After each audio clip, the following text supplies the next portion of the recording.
we're gonna pay family leave bill to this committee. Yes. And we have time right now, and we've gone over it once early on, but we're just getting our feet wet as to what's going on in the House and what your committee did. We're spending the whole morning on paid leave today.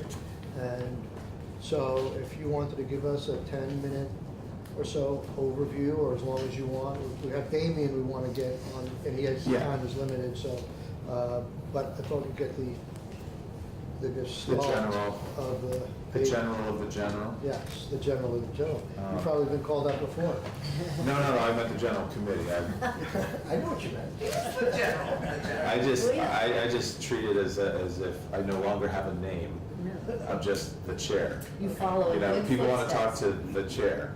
At any rate, no, thank you for having me, and there will be, we were at chairs meeting yesterday, and I was asked a question, Janet, Representative Ansel and I were asked a particular question, and it's been a month since we passed a bill out of our committee, and we've been waiting for Ways and Means to finish their work on it, so I'm kind of, and of course, all the other work we've done since then has backfilled my short-term memory.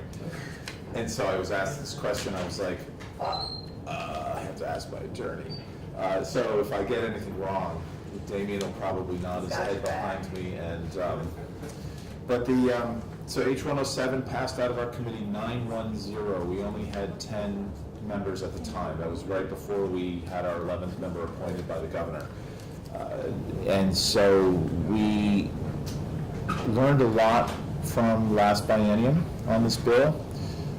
Mostly about how difficult it was to pass, not only through the House, but then, and I mean, we left the Senate with a huge lift to make the bill better. Right. We had a very difficult time passing the bill through the House. But this bill is actually remarkably similar to what we passed out of our committee 2 years ago, because it because it retains levels of compensation that we feel for the population we're trying to really work with here, specifically people who make less than $55,000 a year, that they should have a benefit that replaces their wages, period, because it's already a struggle enough. If we're not, I mean, our committee is going to say, if we're not going to invest in ending the cycle of poverty in any way, then why do it? And this bill, when people have things that are either an emergency on one's own health or simply having a baby, or taking care of their elder parents, that they shouldn't be penalized for that, and that there should be wage replacement that is paid through an insurance program. We changed the name of this from paid family leave to family and medical leave insurance because that's what it is. Right. The numbers that are being deducted from a paycheck are no different than for unemployment or for workers' compensation. It is an insurance program that is there to be used when needed. You'll hear from both Damien and from Joint Fiscal about some of the some of out of a 12-week program, statistically across the country in places where this has been in effect, people use approximately 8 weeks out of the 12 weeks on average. And They most use how many? approximately, on average, it's an 8-week benefit for people that they use. But like when we talked about paid sick days, the benefit is in the having of it. You know, the using of it is there when it's there as sort of a relief and a stress reliever, but it's a real benefit, and it's an insurance product that's not based on experience usage, so the price doesn't go up because you use it more, and also because it's being tied to an income, it's progressive. So if I make $10,000 a year and the number of the amount of the premium is .X%, I'm going to pay that. But if I make $100,000 a year, I'm still going to pay that same percentage. So it's very progressive. And I know that you started to talk to the attorney about the governor's twin state plan, and one of the things that's the hardest part to try to incorporate into positive thinking is the fact that their premium is a premium. So it's the same price for everybody. So if you make $10,000 a year and you pay $100, and if you make $100,000 a year and you pay $100, the person who's making $100,000 a year is getting 60% of their wage replaced, as is the person who's making $10,000. And to me, that means that the people at the lower end of the economic spectrum are subsidizing the people at the top, which is not what the goal of this particular program was going to be. Has, just one question on the side. One of the things that we found when we finalized our work was how remarkably inexpensive this program was. And I think we got it down to like 1.018 or something of wages. And is that, are those numbers still holding? The .018 was without a TDI benefit, without a personal disability benefit. What's in this bill, which is not what you're going to get back from Ways and Means, but what's in this bill is a 0.93% to be split between the employer and the employees. The concept is that it would be split between the employer and the employee, which we did not do last year for political reasons. Right. That number now, depending on how Ways and Means shifts the dials on what the benefit is, that number changed. Even when, the reason we kept it at 0.93 in here was because it wasn't until we were about to vote on the bill that JFO had gotten new numbers from the people in DC who have been doing the modeling. And as of February 13th, that number was about it had gone from 0.93 to about 0.67, between 0.67 and 0.73. And the benefits that are in this version of the bill, again, it may not be what you get when it comes across, but what we passed out of committee was 12 weeks total. You can use those 12 weeks for any combination of personal, family, elder care, and we added bereavement. And the reason we added bereavement was my experience last summer. My mom was ill and then passed away. I was her power of attorney. So as long as she was alive, I was her. I could sign documents, I could make decisions with and for her. The second she died, I was no longer a power of attorney for my mother.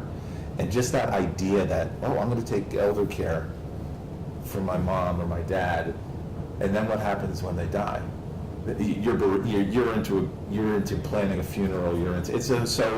While it's a semantic on one level, I think it's a real thing. I usually don't advocate for legislation out from personal experience quite like that, but it's just, so you can use bereavement for up to 2 weeks out of those 12 weeks. And you added personal care back in. Personal care is back in, and so That was the JFO big should. challenge. Right, and that's why the expense is different. So the expense, even at a 0.67 or 0.73, obviously is substantially less than the 0.93 here. So what would you, we'll probably be back here as well, but given the limited time we have, do you have any advice for us? Anything in the process that you learned this year? I mean, we went through this ourselves last year, so. Right, and I think the difficulty is that for our committee, this was a really easy policy to embrace.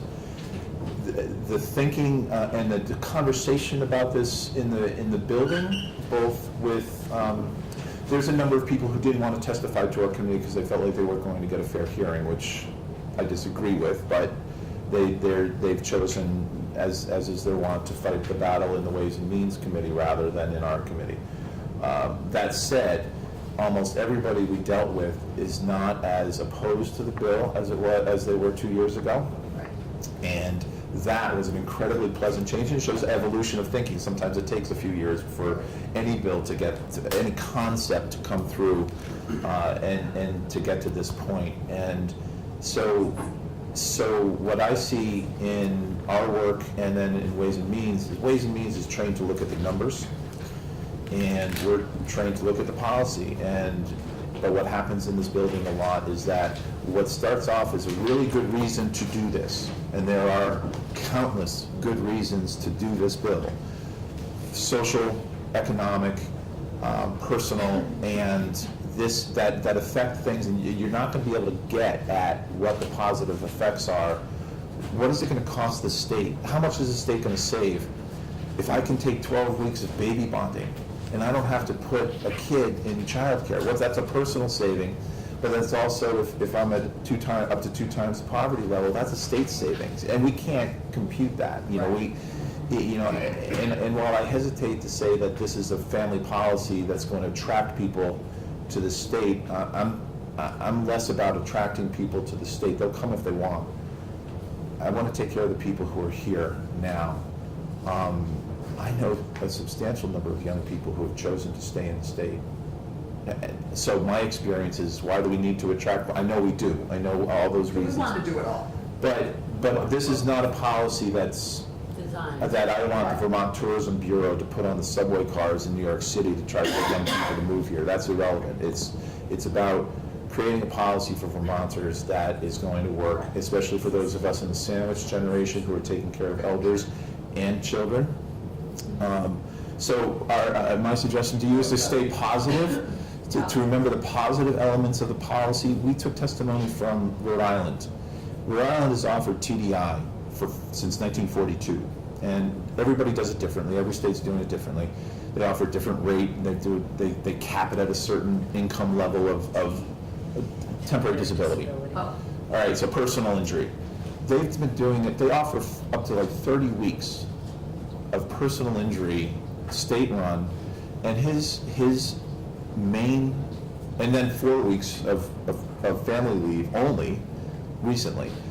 And his suggestion was, it's cheaper for the state to run it. Once you get over the hump of creating the reserves, the financial hump, which is scary to a lot of people, then it is always going to be cheaper for the state to run this program. And there's talk about third-party administration, which is all valid conversation to have. But just, my suggestion for this policy committee is to remember the positive elements of this policy, and who it's going to help. When you look at, see how many people actually make less than $55,000 a year, how many income taxpayers actually make less than $55,000 a year, this bill is going to positively affect tens of thousands of Vermonters. Yes. And that's something that, because finance is going to do what Ways and Means is doing. They're going to try to figure out a way to be comfortable with how we can afford it. But again, the difference between now and 2 years ago is that the sides are closer. People aren't as upset or freaked out about the notion of what this offers. It's a question of what benefit to offer as opposed to offering the benefit or not. And we saw that with the governor's proposal, is that the fact that the governor and the administration made a proposal about this acknowledges the fact that that families, not just young families, but that Vermonters can really use this program. We can argue over the details, but I think that's a substantial improvement in the temperature of this conversation. That's good advice. So listen, I want to get back to you, because you only have till 10 o'clock. I appreciate you coming in. Thanks, Tom. We may have you coming back. I know there's a lot to be said. Yeah, and again, I know that when you have Ways and Means in, I'll be the other side of the deal, right? That's right. And hopefully we'll see you in the conference committee. Several. On several. Yes. So thank you for your time. Thank you for thank you for doing pre-homework on this. This is a Can I real just important. ask a brief question, which is, did JFO actually you made a statement that it's the crux of the difference between the governor's proposal and this proposal. You said it's always cheaper for the state to run the program. Did JFO do that analysis for you? JFO's in the middle of doing, they're in the middle of doing these numbers. It's hard. Because The that's a big statement. Department of Labor Right. has been in the middle of redoing the unemployment software in a consortium with other states. There is never going to be a solid number in my mind about what that would actually cost. Department of Labor has been reluctant to say, yes, we can do this, or how much, or getting a really solid number on how much it would cost to build the program. the discussions over the administration costs are, again, we're using numbers that happen statewide, but because we can't use the federal, we can't piggyback on the unemployment software apparently, there's a large range of what it would cost both in the administration, and I hesitate, especially because DOL just walked in, I hesitate to say anything definitive on what the costs are, except that which has been estimated, and there are varying numbers of that. So JFO is constantly working on it. They're constantly working with the modeling group in DC, and again, across the country there are differences in that. So, all right. Thank you. Jess, there's a seat. At this point, standing feels much better, but I appreciate it.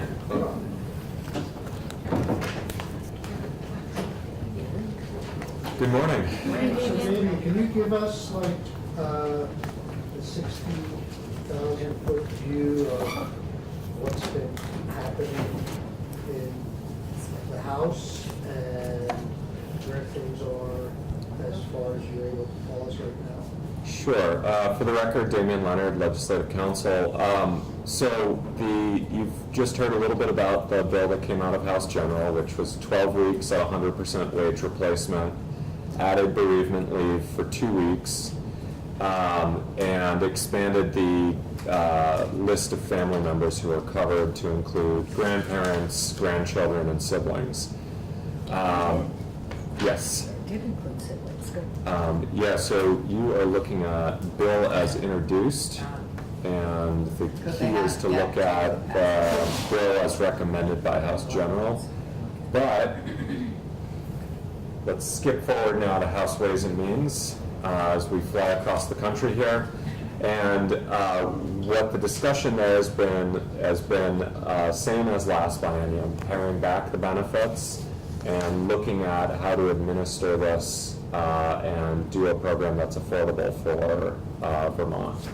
So things that they've been looking at there are dialing back the list of family members to closer to what's in our existing law,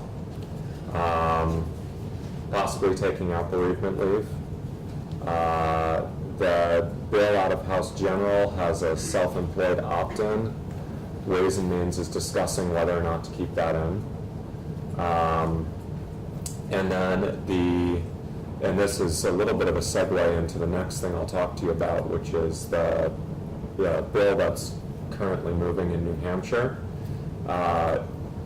And they're also looking at the possibility of bringing in a third-party administrator or somehow contracting for a mandatory leave program. So very similar to what the governor is proposing, except for instead of being a voluntary leave program, being a mandatory program, but with either a third-party administrator or a third-party insurance company that the state would then contract with. What's the difference So the difference is, between insurance and third-party administrator? so an insurance company means that the insurer they've got the reserves, they hold the risk, et cetera. So with an administrator, they're basically just standing in the place of the state in terms of administering claims and processing contributions and payments and so forth. Those are things that are being discussed up there. They've also discussed dialing back the benefits, and that's one of the handouts that I gave to Kayla for you. Is that in our folder? It should be. Oh, you're right. It's this handout here. So it's the one that looks like this. Has any state done third-party administration of family program? No. So New Hampshire is the first one to have a proposal to do that I'm aware of, that it's actually moved in the legislature. And the news on the New Hampshire bill is today is March 21st. It passed the House yesterday, so it's passed the Senate, it's passed the House. I don't know if the bill needs to be reconciled at all in a conference, but the recommendation out of changed in the last hour? that changed in the last 24 hours, so. Yes. We were talking over here, I didn't know it passed And out. I hadn't checked yet today. Okay. So, that literally changed while Tom was talking, I checked. So, We had this presented, the governor's proposal was presented in Gabas on Tuesday, right, Kendall? Yes. Thank you. Yes. And it is, this proposal would be the only, of the states that have passed this would be the only one with a third party. yeah, so New Hampshire would be the only one with a third-party administrator, and then, Well, that's part just of our like us in New Hampshire, there's a parallel governor's proposal that's also getting worked on in parallel with this other proposal. So is the New Hampshire one a mandatory one that's coming from the legislature? So the one from the legislature is mandatory. Governor Sununu has said that he will veto a mandatory program. I don't know if that's changed, but that was the last news story I read. Kendall may actually have more details because they're in regular contact with the administration over there. But my understanding is that just like Governor Scott's administration is working on developing the voluntary proposal in parallel with the mandatory proposal that's being reviewed in the legislature, they're doing the same thing in New Hampshire. I think in hopes in both states that either way, everybody can agree on something at the end of the session. So, before I get to that though, just in finishing up my summary of what's going on upstairs, We were talking about benefits, the difference in. And the three models, 30. Yes. So let me.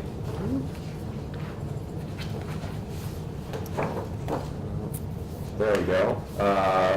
The latest modeling for House Ways and Means here.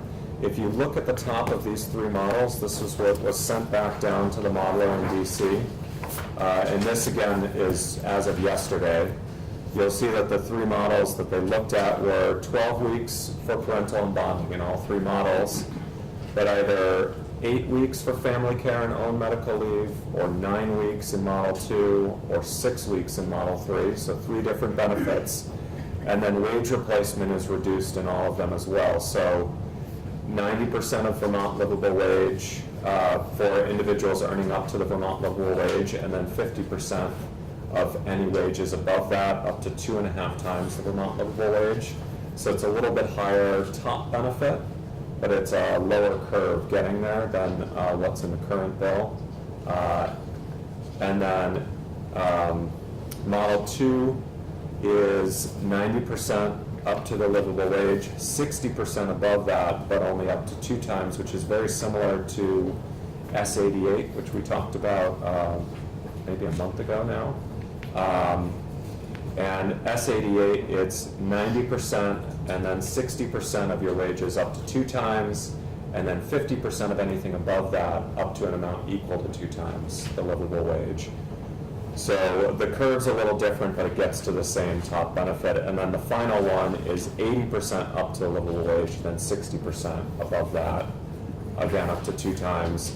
All 3 of them are looking at no self-employed opt-in initially. And the committee's talking about whether to maybe have the administration come back with a recommendation on that in the future, or to look at that, do it as a study. So How it's do you define self-employed? Something sole proprietor, but what about one-person LLC? That would be also self-employed. So it's basically defined based on how you file your taxes. Right. So if you're claiming self-employment income, that's actually what you're looking But if you're an at. LLC and you operate a payroll, So then you would, if you're paying yourself on a payroll salary, basis. then you'd be paying in contributions to the program, so you'd already be covered. Got it. Yeah. So is, these 3 models that you have here, were they asked for by the Ways and Means Committee? These were requested by Ways and Means. There were a number of different options talked about, and these were sort of the middle ground on those options. Senator Clarkson? So, it strikes me, the more people in this pool, the more people, the less expensive, right? I mean, the more people contributing to the pool for insurance, the less. So the catch with self-employed is it's an opt-in, Right, so. So there's the maybe self-selection. There might be self-selection, but I would think that that would only help to bring the price down, because they can model how many will take advantage of it. So the thing with that is, it's not really clear what the impact is. And our modeler, I'm not sure, and Joyce can talk about this more, but the impression I've gotten is that there's no real good way to model the impact because it's a small group of individuals. They do self-select. And what we've seen is in the new states that have added this, they've added the initial contributions as equal to regular employees. But in California, that has a lot of experience with this, their contribution rate is something like 4 times higher than regular employees. So that's, and that might be something that this committee wants to take testimony on if you're interested in, if Ways and Means takes it out in their final product, and you're interested in adding it back in, you may want to find out why California has a rate that, I think their rate is like a 5% contribution for self-employed, but it's 1 or 1.1% for regular employees. And so there's a significant difference in those rates, and the question is, are they experiencing a great deal of self-selection, so people only enroll if they're going to use the benefits, and so there isn't as much of the pooling aspect? Or are they seeing, or is that a factor of something else? And so that's really the question there. I know that the other states that have added it recently have gone the approach of the bill that came out of House General, where it's opt-in and pay the same contribution rate. Yeah. Right. Other questions on that? Okay, so the next thing that I would turn your... Sorry, and just before we do Sure. Ways and Means, sorry, may I ask a question? The range at currently in Ways and Means is 0.7. They're at high range, and it came out of House General, 0.93%. And did you say, or did Tom say that the Ways and Means is the high of 70.73 and the low 0.67? Well, so if you look at the modeling Yeah. on that sheet there, whoops, I didn't see. oh my gosh, I've got too many things going on here. Is it beginning to rebel? So what you're seeing with the modeling here is the model for the 100% wage replacement has it, like Tom said, somewhere between 0.67 and 0.73. And the reason for that is, and Joyce can talk about this more, but the earlier modeling that we had access to included years during the recession. So the wage base and other information threw off the model. We now have an updated model that has, I think it's from 2012 to 2016, so you're well into the recovery, and so with the stronger economy, you see the rates are able to come down. And what you're looking at with these models here, if you look at the bottom line cost as a percent of total earnings, you're looking at 0.5, 0.55, and 0.42. And then the only question there is if you're going to adjust your wage base so it doesn't capture all of the total earnings, those would skew up. And the current bill out of House General captures about 95% of total earnings. House Ways and Means is talking about, instead of, if you remember, last year's bill had a $150,000 wage base adjusted for inflation, which requires the state to update their wage base for inflation every year. What's been talked about in Ways and Means and what might be added in or replace that wage base is just using the Social Security taxable maximum, which is $132.9, I think. And Kendall can correct me if I'm wrong, 'cause did I get it this Yes, time? she Did you say 132.9? I did. That's not good. I misstated it the other day. You misstated it and got off, but she Yeah. was right there. She is right there, so, and the governor's proposal also works off of the Social Security wage base. So it's something that people are familiar with, it's used for other programs, And the federal government publishes it every year, so it would be an easy thing to track. Senator Brock. Question regarding the bills that passed in New Hampshire that are Yeah. mandatory. Is there a rate? Are mandatory. Is there a tax rate contained in that bill, or if you're aware of? There, let me take a look at my notes on that bill. Is it 0.5? Yeah, so it's 0.5%, which is closer to what's coming out of Ways and Means on their latest modeling with this progressive rate. They're looking at 0.42 to 0.55, depending on the benefit. Well, that's sort of down where they were last year. It's bringing it, yeah, it's bringing it back down to closer to where it was last year. And this is still with your care for your own injuries here, which, if you remember from this committee's work last year, dramatically decreased the cost if that was removed. But keeping it in keeps it higher. So that's what the difference is between last year and this year. Yeah, personal care. So if we could turn to New Hampshire now, I think what I sent to Kayla for the committee is, I did send the outlines. There's a bullet outline of Senate Bill 1. And What it is? Yep. Yeah, so that was, they symbolically introduced it as Senate Bill 1. Sort of like, everyone's got to find it. I was gonna say, Question on the model, Damien.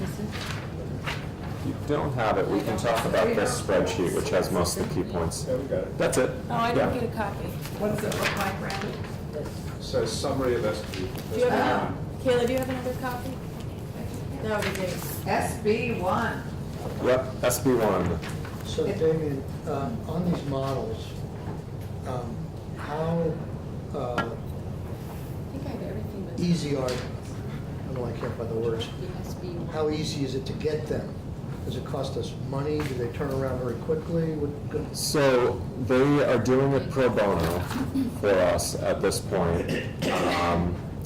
The turnaround is dependent on their work because they have to work for their paying clients first, but if they can fit us in. That's impressive. Yeah, so they do have to keep their doors open and their lights on down there. But so far, they've been able to accommodate us with, sometimes delays of a week or two.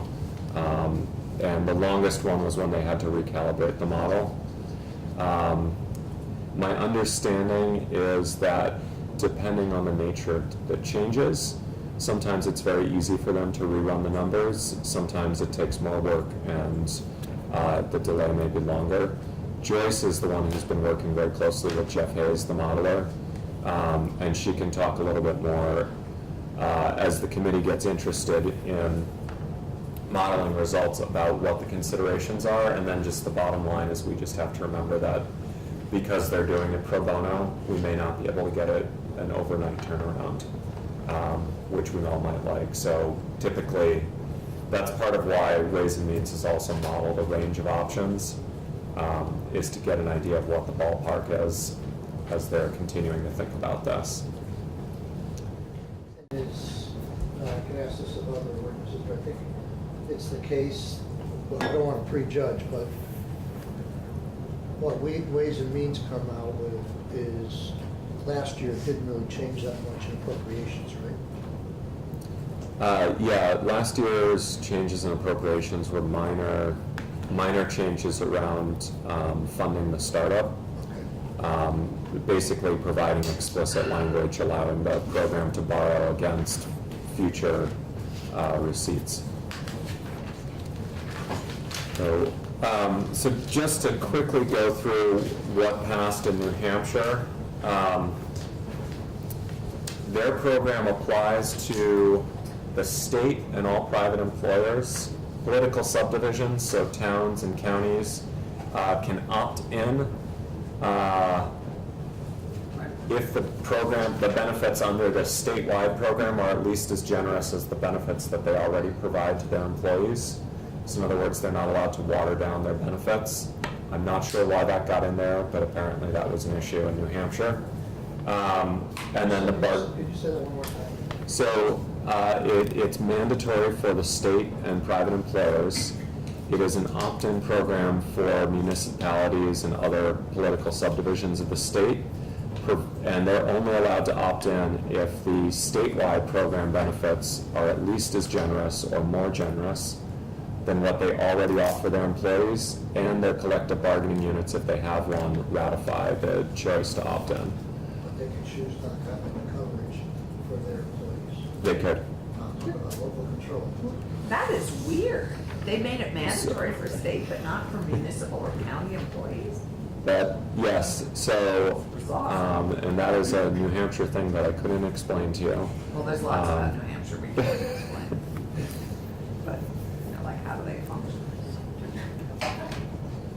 And I'll just stop right there. But that's odd. So that is a unique feature of New Hampshire. The other piece in New Hampshire is they delay the effectiveness for employers that have collective bargaining agreements until their first collective bargaining agreement after the law takes effect. And then employees of a political subdivision so employees of a municipality who are not members of collective bargaining units, so in other words, the non-unionized employees of municipalities and other political subdivisions, if their employer chooses not to opt in, those employees can opt in individually. So that's another sort of unique feature to this. Going back to collective bargaining units, what is the lay of the land if a collective bargaining unit has a greater benefit than the state program presently?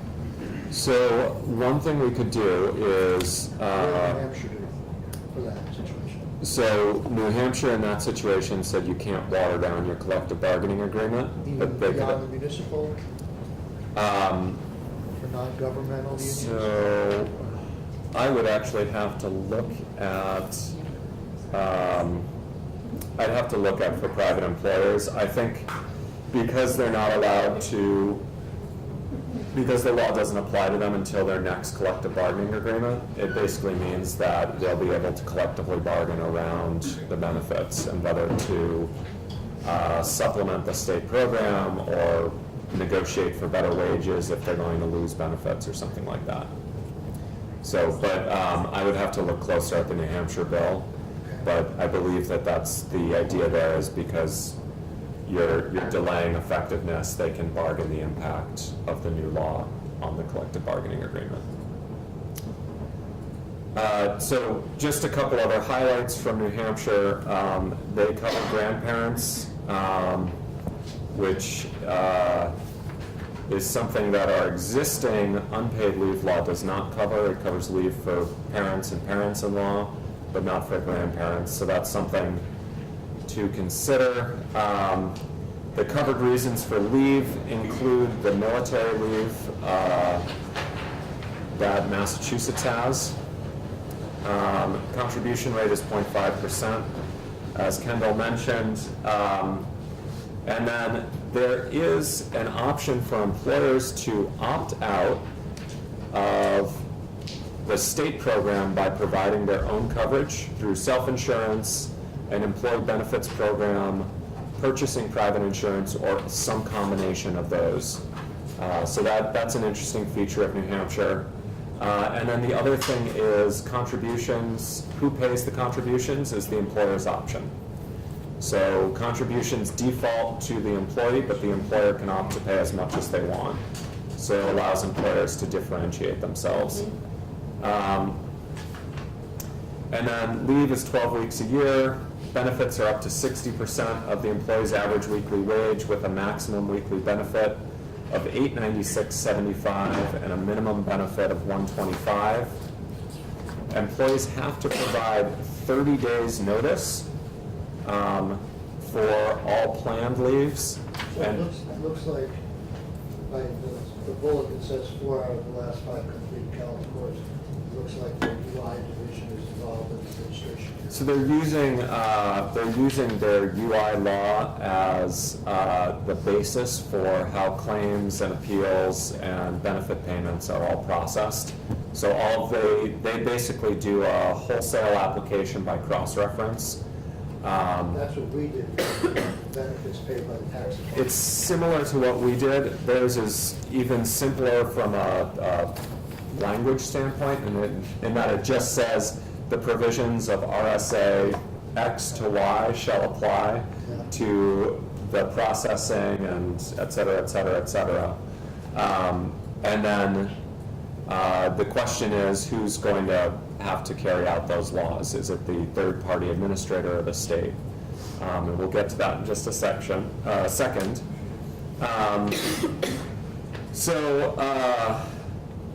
Employees have to not only provide 30 days notice to the state or the administrator, but also to their employer before taking the leave, except when it's an unexpected leave.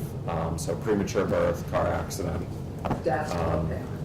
Well, they don't have to leave, so, but it would be, Well, that's Yeah. taken care of parent. I mean, look, there may be one parent left, so you have to go deal with that. if it constitutes a serious illness. So that's the thing here. So the medical leave is only going to give you leave to care for that remaining parent if they have a serious illness or other health condition that requires inpatient care in the hospital or in-home care under the direction of a physician or other medical professional. So that's kind of the issue there. So if it's just that you have another parent and you need to go out and settle the estate and arrange for their care, that wouldn't necessarily be covered. You need to have a doctor certify that the leave is necessary for a medical reason.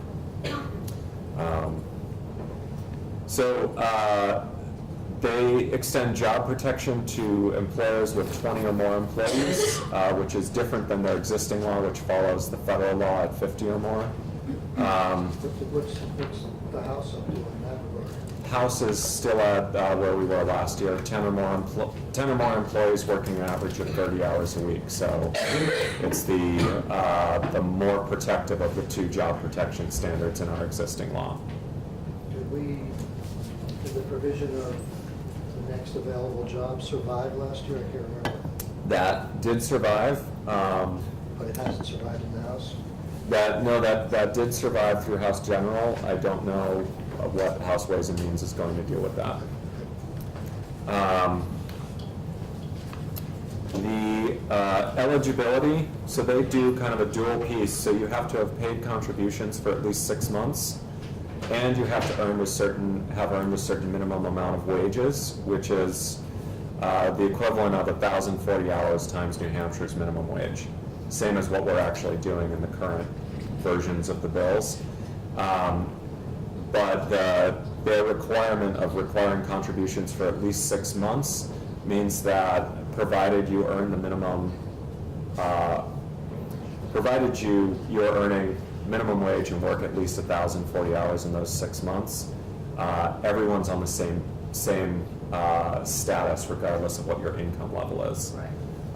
So the thing with the bill as it came out of House General is someone who has a higher income will be eligible sooner than someone who's earning minimum wage. But Ways and Means hasn't addressed that issue yet? Well, they're still in markup, so they've discussed the issue. They're aware of New Hampshire's approach, so they may address that. So, and then this does allow a safety valve for the Commissioner of Labor, or their equivalent of our Commissioner of Labor. I think it's their Commissioner of Employment Security or something like that. I'm seeing a head nod, so I think I got that right. Can turn some of the dials in terms of the amount of premiums, the length of the leave, and the amount of weekly benefits by up to 10% in order to preserve the solvency of the fund, which is a state fund. And then they have to report back in 2 years regarding rate adjustment and so forth. The administration of the program, so the way that's set up is that the state has to seek out a third-party administrator. And they have to issue an initial RFP by this coming July 30th, so it's a very tight timeline. And then a proposal can only be selected if it's able to both meet the statutory requirements and do so at less cost than if the Department of Employment Security administered the program. And if they cannot find a third-party administrator who can do that, the department is required to stand up the program on its own. So, and they're required to do so by January 1st of next year. So it's an extremely tight timeline. Because they aren't gonna hear back from those. Right, so they're required to start collecting contributions without another change to the law by January 1st. So, like I said before, my understanding is that the New Hampshire governor has already stated publicly that he intends to veto this bill. So it may be that this is just part of a bargaining process with the governor. The other thing that you could see there, since we've heard about, not just from our own administration, but also from other states, the length of time it takes to stand up a state program. Either they're anticipating that they will find a third-party administrator, or they're expecting that they may do like Massachusetts did, where they passed the grand compromise and then they found some of the problems with the law and did a technical correction bill a few months later. Massachusetts didn't have the issue of timing, which is a significant one, but that's something theoretically they could come back. But I don't know enough about how the New Hampshire General Court works to know what the chances of them coming back in, say, September or October, if they're, 90 days to go and they don't have a third-party administrator at that point. So, but the handy way to look at it is I've prepared a chart that includes This big one that Cheryl has out. yes, so that is actually the simplified chart. So if you remember the chart I had for, I may have actually handed out the updated version earlier this year. This is just New England and New York. So this is what's happening in our corner of the country, not looking at states like Oregon and Washington and, well, I guess Oregon hasn't done it, but Washington, California, where they're different part of the country, much bigger than us and so forth. So this kind of breaks down what's covered, how long their programs have been around, how many weeks of leave are provided, and what their timeline is. And I've added New Hampshire's proposed Senate Bill 1 as it passed the Senate to here, and I still need to check to see if the as passed the House matches up to what passed the Senate. But you can kind of see all of the details of the different proposals broken out. Our governor's plan, H107 as it passed House General, and then as soon as we have something out of House Ways and Means, or probably really as passed the House, I will insert that in here to replace what passed House General and bring you an updated version. Can I ask you a couple of questions on Sure. TDI? Massachusetts passed more weeks for TDI than for parental leave. Right. Well, let me go back to the states of New York and Rhode Island. They do TDI. How is that funded? So in Rhode Island, I believe that it's all funded through a single tax. It's 1.1% on the first 69,300 in wages, All paid by who? and that's paid by the employee. Employee. So it's all employee paid in Rhode Island. And it's been since 1942. So their own disability has been since 1942. The family care and birth and adoption was added much more recently. I think that was 2013 enacted and 2014 effective. And is New York similar, paid by the employee? So New York is unique. So if you look down at the bottom of that page, they can charge 0.5% of weekly wages, but they're capped at 60 cents a week per employee, plus the cost of family care, which is solely borne by the employee in New York. And then the employer pays the remainder of the costs for the TDI.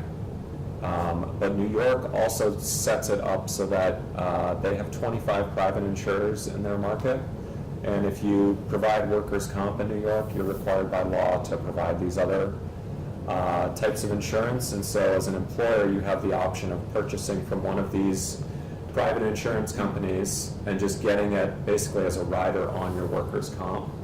Or the state has its state insurance fund that competes with the private insurance companies in the market and also provides this. But there in New York, I think it is, there's viable competition between the private insurance companies in the state. So it's a market where there's lively competition and people are going on the basis of cost based on their situation as an employer. It says here, I thought the governor's plan did not cover this, but it says here it does. Cover, Your own disability. yes, the governor's plan covers 6 weeks for anything that's covered by the Federal Family and Medical Leave Act, which covers family care, birth, your own disability, and leave for a qualifying military exigency if you have someone being deployed or who's come back injured. So that's a difference in the governor's plan. And Massachusetts treats that just like they would any other, in terms of funding it, as any other family member, right? Yeah, Massachusetts funds everything through the same mechanism, and it's you'll see here that we have it marked as 0.315% with a little asterisk next to it. And that's because the aggregate contribution rate will be 0.63%. Employees are responsible of 100% of the family leave premium and 40% of medical leave, and employers are responsible for the remainder of medical leave, which includes family care leave and military leave. And according to their projections, this works out to roughly 50-50. So we've put it in as 0.315. But that was one of the things where that's what their model predicted. It's not clear that it's actually going to end up being exactly 50-50. Okay, we'll get you out of here 2 minutes early. I appreciate that. And we Thank you very have- much. We're going to take a break at 10:30 for 15 minutes. Thanks, The Dave. governor's office. Heather, are you here on behalf of Mike? Which one of you want to go first? You have the next half hour. I know you have to leave also. Could we go together? Sure.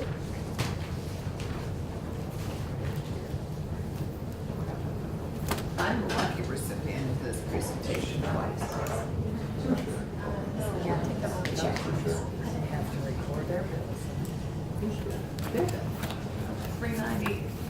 They just presented in GovOps this bill You did. because H 390, S-151. thank you. Is what is S presented in 151 GovOps. came to Yep. GovOps. That's weird because the bill that has 16 sponsors came here. I know, you might want to speak to, Yeah. Well, I certainly am not involved in how the bills go, where our bills is centered around providing the insurance coverage to state employees. Right. So my guess So is that that's is why why it went it to came to GovOps, exactly.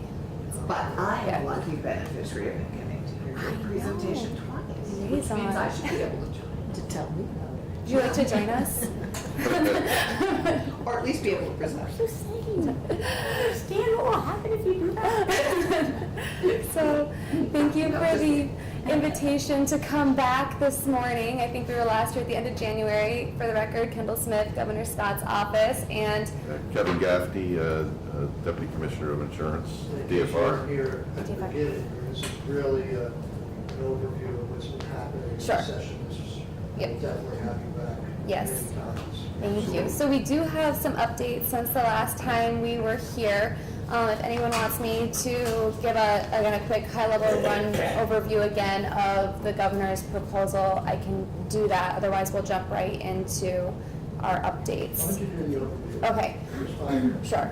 So what Governor Scott and Governor Sununu proposed was creating a voluntary paid family leave insurance program, and how that would work is we're taking the 2 state employee workforces and combining them. That's just under 20,000 lives. New Hampshire has 10,000 permanent classified employees. Vermont has, I'm sorry, maybe should not use the word classified, but they have 10,000 permanent employees, and Vermont has 8,500, so 18,500 lives. We'd be providing our state workforces 6 weeks at 60% wage replacement, as Damien said, for federally qualifying events under the federal FMLA. We, as the employer of that group, would be offering to cover 100% of the cost for the state employees. And we would be doing this through an insurance carrier. So when we would be selecting through an RFP process the insurance carrier for the state workforce, we would require that insurance carrier to let private businesses opt in to get the coverage. And I say private business, but it could be a sole proprietor, it could be a municipality, it could be a school district, it could be a nonprofit, it could be anybody who wants to opt in. And then concurrently, if you worked for an employer that did not offer this coverage, there would be a mechanism so individually you could opt in. We envision potentially through like an open enrollment. That way there's access for everybody that wishes to have this insurance coverage for themselves. So that, again, that's like the very... Have you gotten preliminary read as to how much that would cost us? Yes, so these are the updates. So since we were with you last, we put out a request for information. So back in December, January, we were having informal conversations with insurance carriers, and they had quoted us that they were thinking it would be around $250 per state employee. And so for us in Vermont, that would come out to about $2.5 million a year out of the general fund. And the governor, and if we were to be able to come to a consensus and get this off the ground, we think we could start offering it in 2020. Because the insurance carriers have the assets and have the capital to be able, once that RFP is signed, to start paying out benefits should somebody qualify, or again, insurance coverage should someone qualify. So we, in the FY20 budget, put in $1 million as a placeholder for kind of half a year, thinking that we might be looking at a July 2020 launch if we were to be able to come to an agreement. So we put out the request for information to formalize those cost estimates and be able to give you something in writing about from the insurance carriers and to, again, get a more formal kind of gauge of interest and what they might be willing to offer. So we put that out, what's the date on it? February 27th, and we closed it during town meeting week. We got 7 responses back, 6 from insurance companies and 1 from a third-party administrator. Now that we know the slight difference there, bless you, Senator. So I have sent to Kayla all 7 RFI responses. For the most part, we got permission to share them unredacted, which is great. So you can see everything that we are seeing. I printed out 2 copies today that the Deputy Commissioner can kind of run through as an example in terms of what we have gotten back. And then if you wish to view all 7, they're posted on your website, but not to bury you in paper. I just brought 2, for example. So this that I'm handing out is kind of a summary of what was in the responses and the cost to do it as the governor's proposed. And I will pass it off to you, Deputy Commissioner, and let me know if you want me to pass those around or what. Thank you. Yeah, so the overview document that just went around, I think gives a good highlight, and I can give you a little more additional updates. But I think the important takeaway is that there was significant interest. We had 6 carriers that represent over $2.2 trillion in assets with average experience of 140 years. One of those being a third-party administrator. It's And not the same third-party administrators that did the state education employees, is it? No, I don't believe they responded. no, not at all. But they also have experience in some of the other states, including New York, New Jersey, and California. In terms of strength, when we do our due diligence at the department, we look for obviously financial strength and claims paying ability. That's the key of any insurance promise. In terms of timeliness, it's important, I think, with this type of program, that the administration of claims, the identification of eligibility is done in a timely fashion. These carriers already have an infrastructure in place to handle those things, and I'll talk a little bit more about that. Pause there for a second. Yes. I'll pass around the Anthem RFP, but if you flip to page 3, there's a little chart as to their average response times. Maybe I won't do this for everybody, but page 3. Just to illustrate that, because I want to overview so you can see what I am talking about. One more slide, sorry. It says page 3, but it might actually be page 4. Their numbering's a little weird.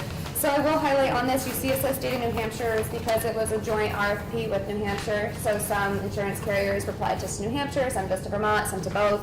This person chose to put New Hampshire on their cover page. I'll pass it on MedLife that does But it say applies to Vermont. both. Yes. Right, that's what. Yeah, I think that's a good example of kind of the different components of what transpires during a claim. And just where we are in the process is, while we've received all the RFI responses, we reviewed them, we're providing this summary now. We've decided based on that, and actually in the RFI, I kind of asked for additional kind of thoughts and comments. And while we got some in the responses that we're covering today, there were additional questions that we felt like individual one-on-one in conjunction with New Hampshire we are doing. So we actually had 2 one-on-ones yesterday. We're having more today and on into the early part of next week, which really allows us to kind of delve into the details of their readiness to serve this and their interest to just, sometimes there's a response to an RFI because of a deadline, but then through the conversations you can really ascertain whether the interest is still there or if it's stronger than even anticipated in writing. So that's kind of where we are in that process. I don't know if you want to answer this or not, but do you see, let's assume that the administration and legislature come to agreement on this and it has a mandatory element and this government doesn't veto, like is being threatened there. Is there an applicability for all this still?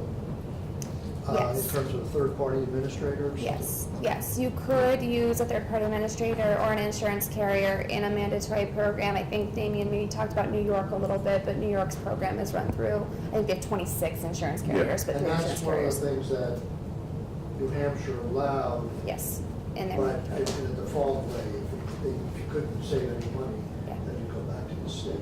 Yeah. But we do have experience of other, at least with TDI programs, certainly, we have experience with insurance companies and Yeah, I'm looking at Jess and at Kevin. Do we have a TDI program in Vermont? I didn't think that we not did. for. I didn't think that we did, Not which was for why, us. yeah. That's one of the Right, other right. states. Yes. Yes. I think they Yeah. use carriers. Not in the private, but in the private market, there's different versions of disability programs in Yes. the marketplace. So And I would this say. is worthy work regardless of which direction this goes, there's something to. Yeah, I mean, we have a certain discipline we follow, and actually this was like an extra step, because you could have just moved to an RFP, but that would have been not wise, because we really need to vet the issues and now have these additional conversations. DFR's done the credit study and the workers' comp study. We know how to kind of follow a certain discipline to, we have a good balance of people with insurance experience and legal experience to work through both of those issues, so. So that's where we are. So we talked about the ability to do this timely, do this in a rather immediate fashion. They're kind of ready and able to, they're poised to do this. Kendall already talked about the cost. What we have in here is like an example of one of the respondents. We're going to continue to work through the costs, and I'll talk a little bit more about that later, but generally they're in that $250 range. What does that translate it as a percentage of payroll? The examples we were given from the runs that are being done in Ways and Means raised from, without saying who's going to pay it, I think it was like. 0.73 to 0.67. Well, they were lower. Oh, they were lower, they were 0.5 to 0.42 to 0.55. 0.55. Do you have a? It's in that general same range, because I mean, if you're talking about, average wage of Okay. 50 to 60,000 at the state employee level. Okay. So that's the cost. We did talk about the employee pool. Sorry to interrupt. No, it's okay. My mind's going. I mean, it seems, for lack of a better word, because I can't think of it, the governor's plan is less generous than the ones that are being considered there. Why isn't the cost less? Good question. Well, I think that it's not really a equal comparison right now, because I think you have, there's a comparison that's happening now about operational costs, like the ongoing costs, but the difference between the governor's plan and the various plans in the bodies is that it doesn't contemplate infrastructure costs and startup costs. And we've done some estimates that if you go into the out years, you're talking anywhere from $70 to $90 million additional costs. Oh, so you're saying that these figures from Ways and Means and these runs are just for ongoing benefits, and they would be higher if you added in the upfront costs? Whereas Absolutely. the insurance companies and the third party, they're adding that in from the beginning? Right. They've got these national programs, so they're already well established.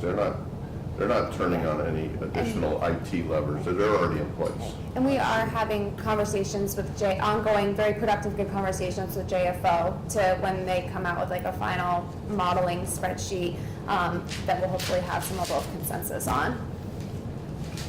Yeah, because I thought that the last time, well, we got the cost down a lot, that was debatable, but we also had a phase-in so that in the first few years, you were collecting benefits to pay for the Right. administration, and then you pay benefits out at a later date. Right. So that, okay, Yeah. I get the idea. From these schedules we have, models that were delivered to us this morning, does have an administrative cost of 5% in it. That would be ongoing. That's the administration. That's actually the kind of the example that Kendall showed in the RFI response. Yeah. That's the administrative On cost. an In other ongoing words, basis, but not the initial software development, program development cost. In other words, hiring the people who built Vermont Health Connect to build the system to operate this. that's Is not in that's this. Don't correct. say that. So what the Agency of Digital Service, and Jess, please chime in if I have these numbers wrong, has estimated is that it would be about 11 million to build the IT infrastructure to start, and then I think about a 5 to 6 million ongoing cost to maintain it.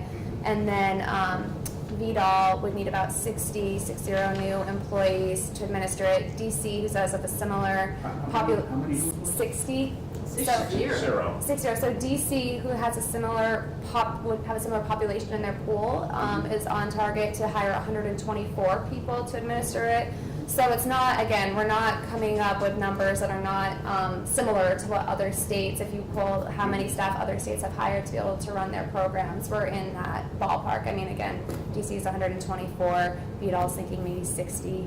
So So in other words, what you're saying is the numbers that we're seeing here, such as this 0.50 to 2.55, understates it because the cost, those initial costs are not included in that. And I don't think, again, you should have Joyce, I don't think she's trying to understate anything. They're very fluid, ongoing conversations that we're having with her and with Ways and Means to try to get to like what's the best, if there's like an apples to apples comparison, what does that look like? So those are like, again, we talked for a while yesterday morning, I anticipate we're gonna be talking again today, like they're very fluid, so. Jess Bender from VDOL. I just want to add that I don't think what was included in this consideration, we did send, and Commissioner Pichek did send Joyce a new spreadsheet helping kind of create that apples to apples comparison, which she did not get to present to the Ways and Means Committee yesterday. So we have been conversating about that and going over that with her as well. So Great. that exists and it's being considered. So, Mr. Chair, Yes. since the three of us were part of this discussion last year, I feel like the information we're getting now differs significantly from the information we got last year considering. Well, and I'm glad these conversations are going on. Yes, absolutely, I'm Because just trying to then the experts understand. could come to some consensus, Yeah. but last year, we came in, it originally started with $10 million cost, and we felt we got it down to less than $1 million. So that was a Supervised whole wages. debate, because we were just gonna piggyback on, you know, the wage earnings from UI and piggyback from, the tax department came in and they said, yeah, they just tell us what to do, we can pretty easily cut these checks. But that's last year. Yeah, that's- So, you know, Yeah. we'll hear from the parties, let them keep working on it. Perfect. So we had some plan design discussions, so about progressive premiums, so premiums are more tied or more income sensitive. So that's one potential option, is that the premiums are a percentage of wage versus a So your per member. Your original had, Flat. your RFI It said- it allowed for, the RFI asked for input on both, so we laid out what we thought the plan design should be, but the reality is you want to then engage in this process, so you know what's realistically that can be actually delivered in the marketplace. I mean, we've got to be somewhat progressive in setting the contribution rate, regardless of who pays for it. I mean, the benefit rates is based upon your earnings. Why shouldn't the premiums be based upon your earnings? Exactly, and then just to segue, you just segued into the next item, which is the progressive benefit, where you could look at a benefit that is more robust for the wage earners that are below the median versus the wage earners that are above. The general response so far has been, don't try to get that too segmented. If you do it that way, it's a little easier to administer. Some may say a single percentage is the easiest way to administer it. But I think I'd like to pause there on kind of, I think that an interesting learning in our discussions, and it's not really a learning for me because I came from an insurance background, is that the 60% benefit has a lot of merit. I know we've heard discussions about 100% wage replacement, but the 60% merit benefit provides a material wage replacement that's not subject to FICA, so it's a little bit more on the net than 60%. But also, what the insurance companies experience is the return to work results are much more kind of a, you know, there's a joint effort there for return to work, right?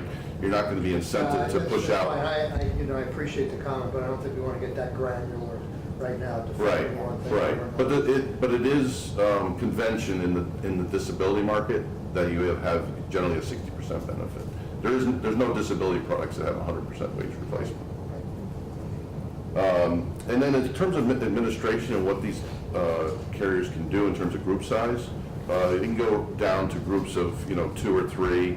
They insure groups as large as 200,000, so they can handle all aspects of the group. I'll pass this one out. So if MetLife, for example, talks about how they can work with parties of 2 to parties of 200,000. So, Yeah. So that's not employees, that's parties of.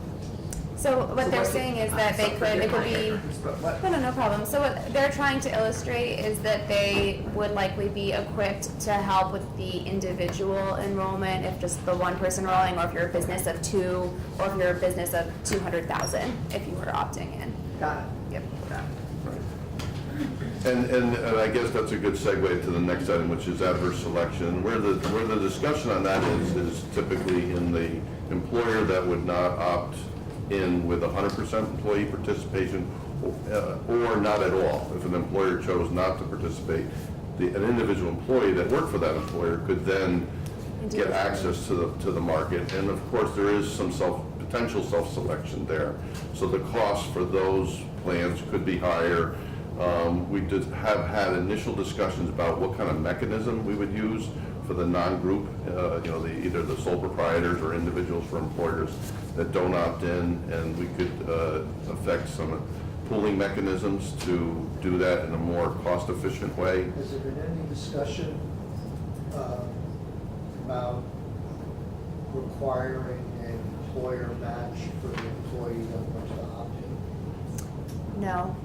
So if you don't offer, so if you're saying I'm not offering this, but then an employee individually decides they want to purchase it, would the employer be compelled to offer a match to them? No. I mean, that goes to, again, what the governors are trying to facilitate is a voluntary approach, but that makes rates affordable so that people are incentivized to join in and that there's universal access, but not compelling an employer to have to pay should they choose to opt out.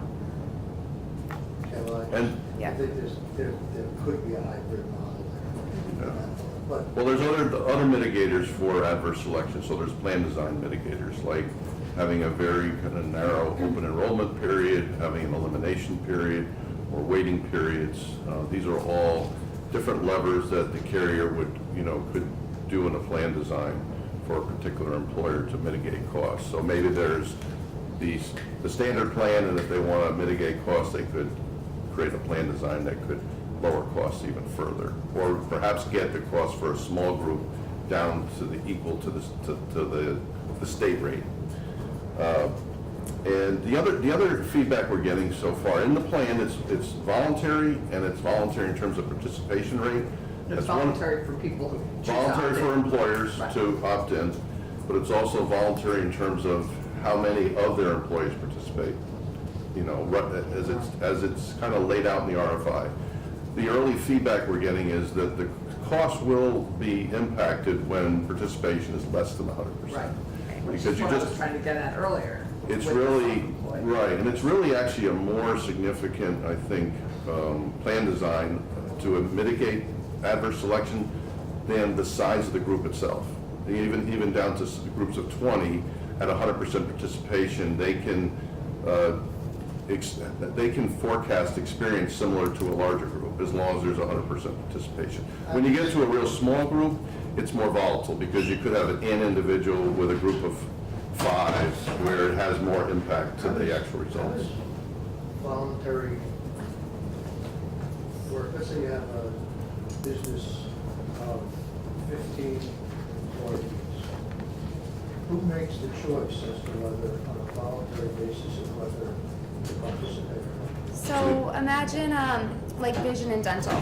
So a business chooses, like when you're signing up for your health benefits, like get your basic health insurance, and then you can elect if you want to purchase like vision or dental or life insurance or other add-on products. So there might be a situation where you were all my employees and I said, would you, I've opted in to a paid family leave insurance program, but you can choose whether or not you want to take it, but only this side of the table takes it, then there would only be 50% participation rate when this side of the table chose not to purchase that coverage for themselves. I guess it's like, so the employer makes the initial decision of whether to open this benefit to the Yep. employees. Yep. But he says that you have to pay for it. They would decide, so an employer could decide, like other benefits, how they want to do the cost share. So for the state workforce, we've decided we're going to offer it and we're going to pick up 100% of the premium, but when a Let's private, just follow the example Right. of where the employer says, Yep. I want to offer this benefit Yeah. to my employees, provided the employees pay for it. they could choose to do that, or they could choose to split it 50-50, or they could choose Well, to let's pick up the assume whole they tab. choose to have the employee pay for it. Yep. Does the employee have to pay for it? If the employee wants it and they say, but why they might make that choice to say, I'm opting into this pool, but you have to again pay the whole premium, is that they would get a better rate likely for their employees than if the employees had to just opt in individually through the individual market. Right. But, But there's no employer skin in the game, is that what you're so, saying? so why wouldn't we, if you're doing it that way, I'm not saying I'm in any way in favor of that, but Sure. why wouldn't we say to all employers, you have to opt in, and then you give your choice to the employees whether they want to pay for it on a case-by-case basis? So so that would then potentially come back to our job protection statutes, and that by telling the employers that they have to offer it, I'm trying to think, you might be able to do that. I'm just trying to think about if it would complicate, again, what the governor's trying to get away is putting this mandate on employers if they feel like they can't offer it, then if they say you have to offer it. Could I come back to you on an answer on that as I stumble around? You might be able to do that, but I'm trying to weigh Yeah, it that, doesn't play that seem out in my like- mind. It doesn't seem like it would necessarily be a big deal to the employers if the employee had the individual Right. choice of whether to pay for it. Yeah. If they elect to take it. I think so that's Checking off a box. similar to the bill passed last year that it was still, That was better. let me come, that was, Yeah, we can talk about that Play that further, down the because line. I would think practically speaking, a small employer would actually just discuss this with their employees and say, this is what we're considering, but it would be paid by employees, and not just put something out there that employees wouldn't take. They would already know that there would be interest on the part of their employees. And then if that's the case, then employees could pay whatever portion of that I mean, premium. if you did, if that was doable, and then you could agree to splitting it, then we'd be back to our plan. Because I was gonna say, if you, it seems awkward for an employer to make this decision and then not offer at the same time, say, this is value, so I'm gonna opt in to have my employees have this precious benefit, but I'm not gonna have any skin in the game. So I just. Okay, why don't you get back to us? We got just about a couple I think more. that, I think a lot of these employers already offer a suite of benefits that they pay for, so I don't think their approach would be inconsistent with what they already do for their employees. So I always think of it in those terms. This is like a, you know, it's not gonna be part of their major medical, but it's part of their kind of group benefit package that they're offering. their But that employees. brings up a good point, which is if they're offering it and this maybe is a better deal, would they be able to then split the cost of it according to what they already have? I mean, they may already have a split 50-50 with employee and employer. Yeah, they can facilitate based on the flexibility built into this, they can facilitate any type of cost share with their employees. Do you guys, you can have, I have to do a conference call Yep. now, but you could come back at 10:45 and speak to us for 15 more minutes. I know you have to leave. at We have 11. to be up in House General at 11, so I don't know if we're gonna maybe be Why able don't to we do that. come It's back gonna- here at 10:45 and we can Yeah. finish I up, can maybe okay? have 10 minutes if you want to about what's going on with New Hampshire, and then if you have more insurance questions, you can stay and we can Sure. split the ticket. Okay, great. Thank you. 10:45. They only have, All right, so, the committee, Damien touched on the status of what's going on in New Hampshire. I think Damien covered it fairly well, but from my conversations with my counterpart, yes, they've passed, a bill that, as Damien describes, that's mandatory, 60% wage replacement for 12 weeks, looking at using the, third-party administrator possibly. They expect that that will reach Governor Sununu's desk in about a week. This is like the not fun stuff to talk about, but he has publicly said that he is not supportive of that bill and plans to veto it. However, they are continuing to have conversations with their legislature about if there's a path forward, looking at his plan, looking at, I think again, similar to us, all sorts of options. So we're very hopeful that it's not, it's not dead, that there's still going to be ongoing conversations and work together around this issue in both states. We also, and again, like I said, I have to go up to House General, but I will leave you with our deputy commissioner, who you can ask all sorts of fun insurance questions to when I leave that is outside of my expertise. But we do understand from the Department of Financial Regulation that on both sides, so should one state say no, it doesn't prohibit the other from being able to set up the structure independently and having a very similar rate amount. So in the insurance world, Commissioner Pichek is informing me, and Kevin, please feel free to elaborate. He actually said to me the difference between like when New Hampshire is originally looking at this, that 10,000 lives and 8,500 lives in insurance world is almost laughable, that it would not really dramatically change what kind of rates you get. So we could, again, depending on our work together, and it's it's a dance with New Hampshire if we needed to, what and is if we're on board. the framework for the New Hampshire legislature in terms of their meeting? Are they getting close to finishing up for the session? No, they have a longer session than us, actually. So they, I think, anticipate being there until like earlier mid-June. So I was saying, when I was talking with our counterpart, when our budget is getting baked, where like a lot of just different things all fall into place, for us, that's really like April. And he was like, for us, that's late May, early June.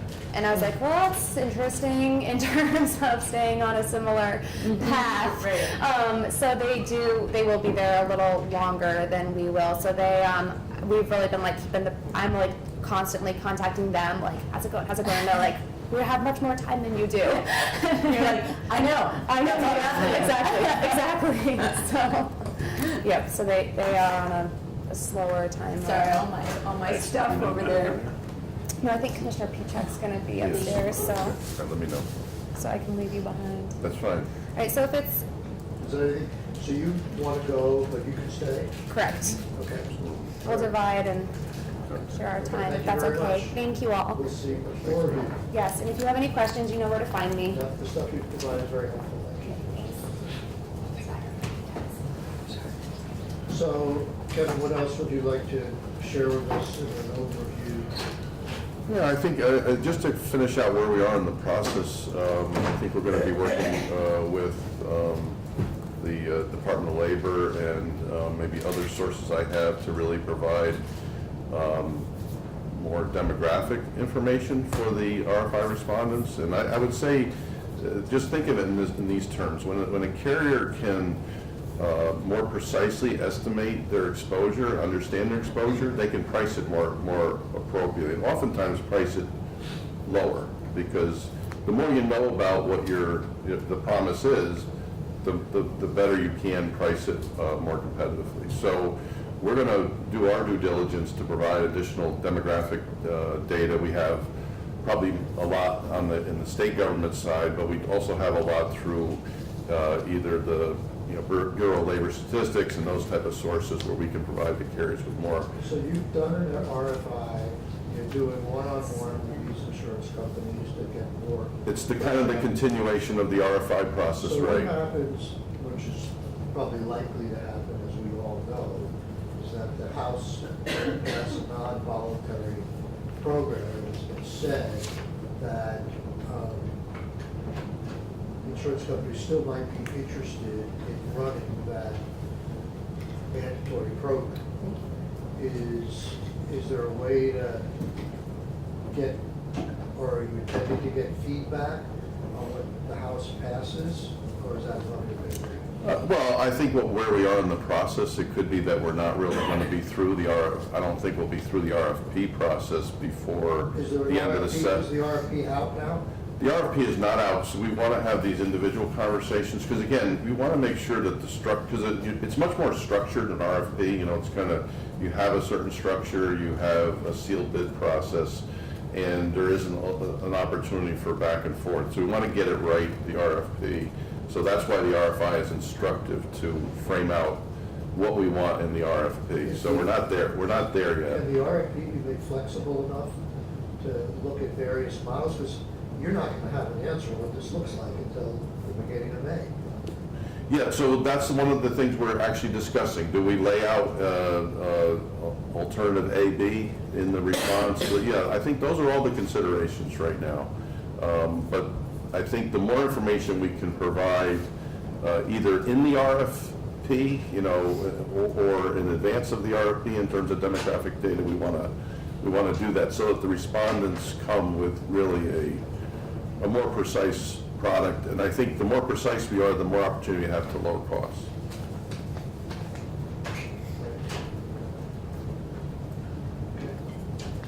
I don't know how we can get precise till May. Quite frankly, knowing this building, this is going to be one of the last things decided. So, but you can do an A and B. That would help. I hope you will do that as opposed to just doing an A, because could be just a waste of money. But anyhow, thank you very much. You're welcome. Okay. So, who's here? Do you want to testify? If you have questions for me about the Department of Labor, or I can come back with the Department of Labor. So, Well, meeting to House General. I do have a couple of questions. Okay, sure, I can definitely try. Wasn't Yeah. planning on it, but. Well, I was just wondering, in terms of talking about $11 billion, is that because of the attempt to integrate with the new computer model? Yeah, so Jess Vettner with the Vermont Department of Labor.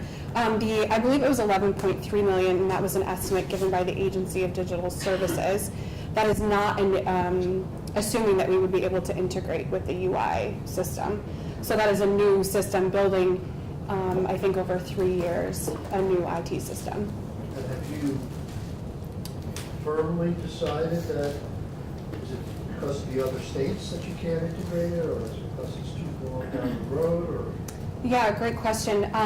So I do want to point out that there's no other state that has ever integrated any type of paid family leave program into their UI system. So the existing systems have either been built from scratch. You see New York has the private model.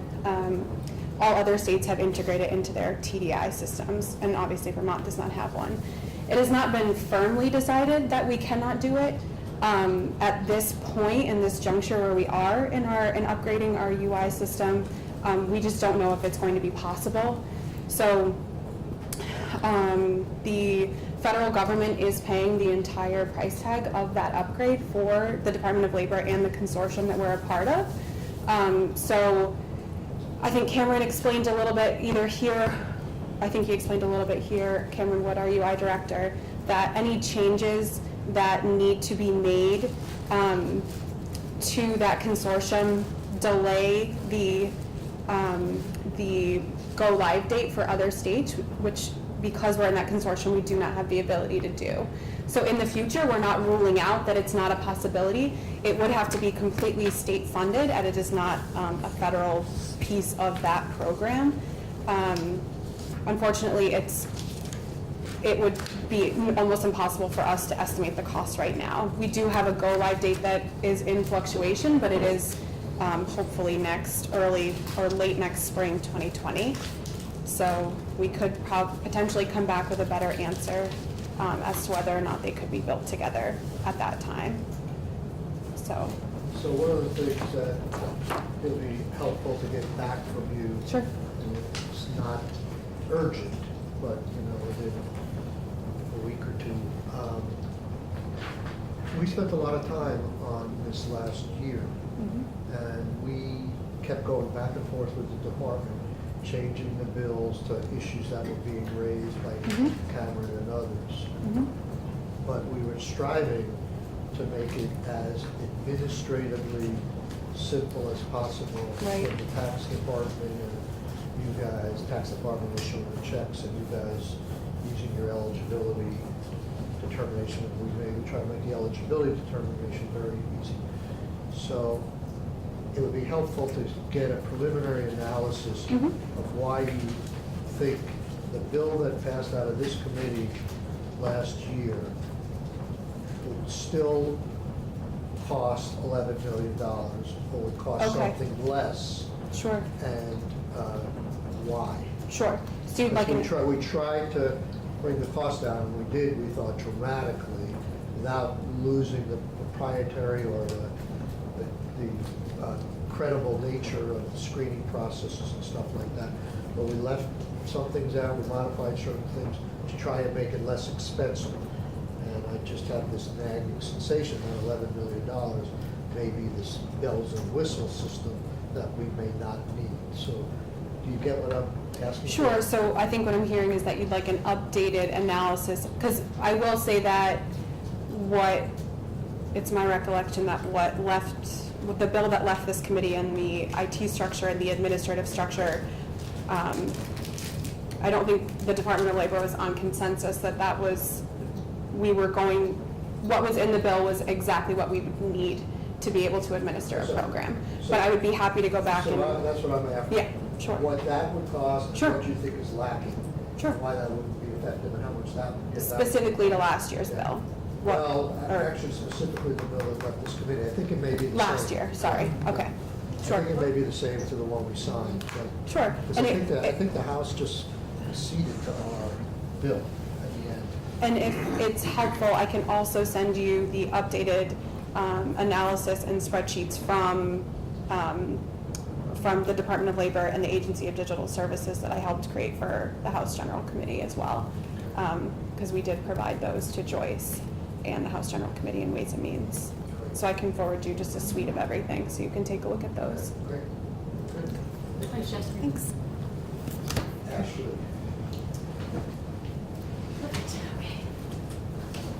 Are you getting nervous that you're not upstairs, or you have other people? No, there are plenty of people who can be monitoring upstairs.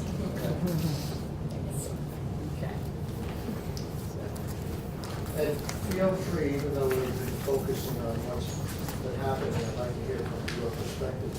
Yeah. But it wouldn't hurt to, give us a few factoids of why this bill is necessary. Yeah, which bill, H-107? Just No, for the quick. issue of pay package. Oh, okay, perfect. Happy to do that. Yeah, so there's one document that's Main Street Alliance's testimony, and then one on behalf of the Family Medical Leave Insurance Coalition, which we co-chair. So for the record, Ashley Moore, State Director of the Main Street Alliance of Vermont.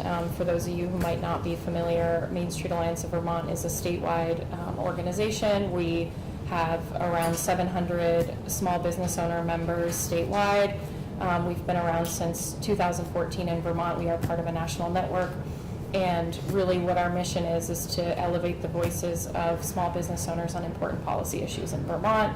We look at issues from a lens of not only how they impact businesses, but also their employees and our local communities. So it's really a holistic approach. So paid family and medical leave has been a priority of our organization since really since just after we were founded. I know I've presented to this committee before, last biennium, about our support, so it's not new to many of you. We are, How many members are you? right now we're around 700 roughly statewide. And so family medical leave insurance is a priority of our organization because most of our members are very small business owners. Most of them do not have the means to provide all of the benefits that they would like to their employees, all the benefits that employees need. And so they really see the creation of a statewide universal family and medical leave insurance program as a solution to that. It really enables them to provide this benefit that they know employees need that they can't do on their own because it's too cost prohibitive many times to do it within your own company policy. So part of what we do at Main Street Alliance is an in-person, door-to-door small business survey year-round.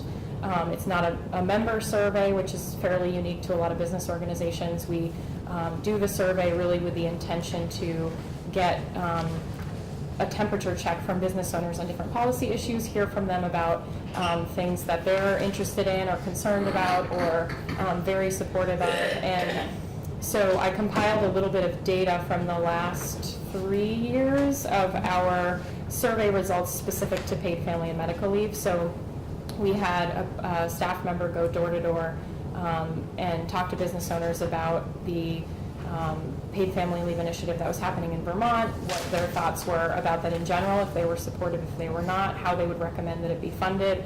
And so I compiled a little bit of information, which you all have here in your document. So the survey, over the past 3 years, we surveyed 620 business owners in 14 counties, all 14 counties. 85% of those surveyed had fewer than 10 employees, which is also representative of the small business and landscape in Vermont, since we know that the majority of businesses in Vermont have fewer than 10 employees.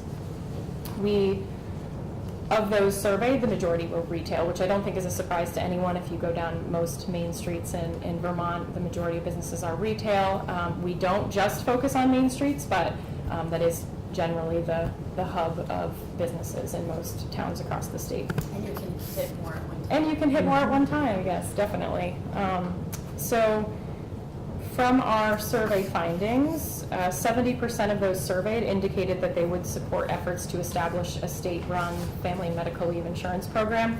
The 30% that are not listed are a combination of do not support and don't know. In terms of the funding structure, 45% of those surveyed responded that they would recommend a combination of jointly funded programs, so a combination of employer-employee funded.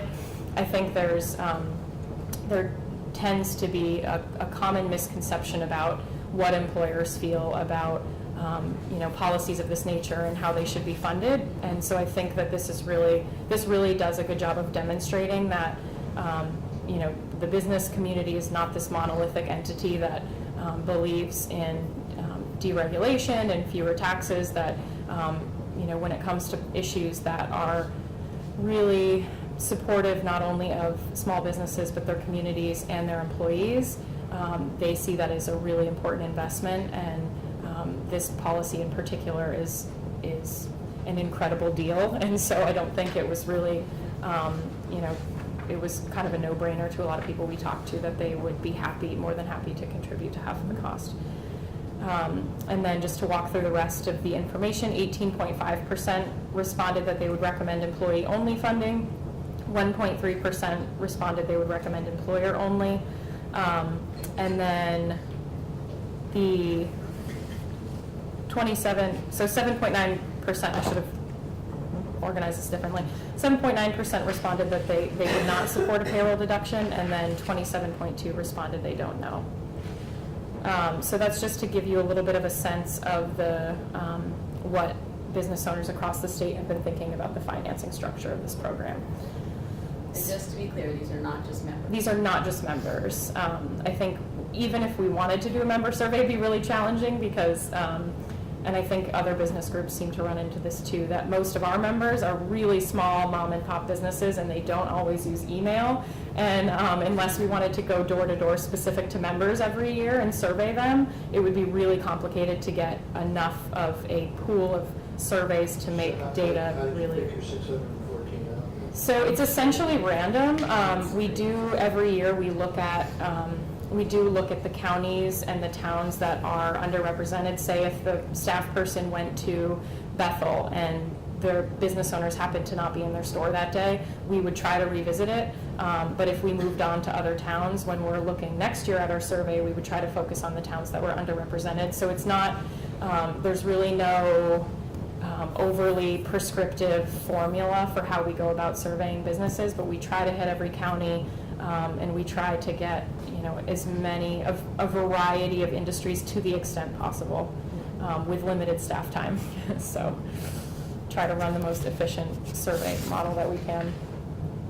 So I also included in this document some comments or testimonials from members from different regions across the state, since you all have limited time and can't necessarily hear from everyone, but a lot of our members are very outspoken about this and wanted to share their thoughts with the committee about why they think this is so important. So I did include some of those.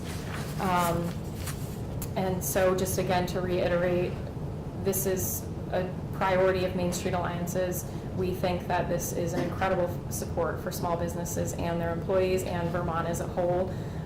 Most of our members, again, are very small businesses. This isn't something that they could do on their own, and this H107 really enables them to provide this really important benefit to their employees. I will move on, unless anybody has any questions specific to Main Street Alliance's position. I will now move on to talk from the coalition. I'll put my coalition hat on. This is the policy. Yes. So we, as I said, Main Street Alliance of Vermont co-chairs the Family and Medical Leave Insurance Coalition, which right now is around 30 organizations in the state that are supportive of H107. And we've had several conversations over the past 4 years as a coalition of what are some key components of a model family and medical leave insurance program. Because the bill is currently undergoing some changes in Ways and Means, and we don't know exactly what that's going to look like until after it passes, hopefully today, I just wanted to at least establish where the coalition is coming from in terms of what we feel is really important for the model that Vermont's pursuing. So first of all, I'll say universal coverage is a really, from our perspective, is a fundamental component of the model or ideal state family and medical leave insurance program. When we think about, hearing conversation around whether or not something could be voluntary, I will always say, in theory, that would be great, but there's a reason that we and other states have not pursued voluntary models. It's really challenging to make models of this nature work with a voluntary approach. I think we all know that you need a very substantial risk pool to ensure that the rates are at a level that is cost effective for those who are in the program. And so running that risk by considering a voluntary approach isn't something that we feel we don't think that's the best approach for Vermont. And in fact, this is information I could share if you're interested. A couple of years ago, I'm blanking on her name, so I should have thought of this before I referenced. Oh, Kristen Smith.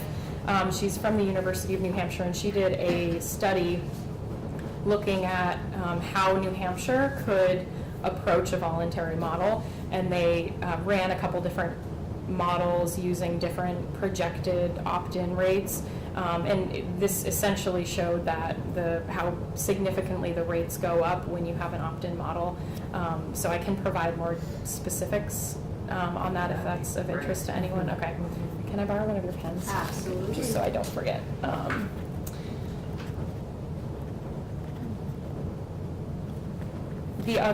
Another component that we feel is really important for a model family medical leave insurance program is that it be publicly run, publicly administered.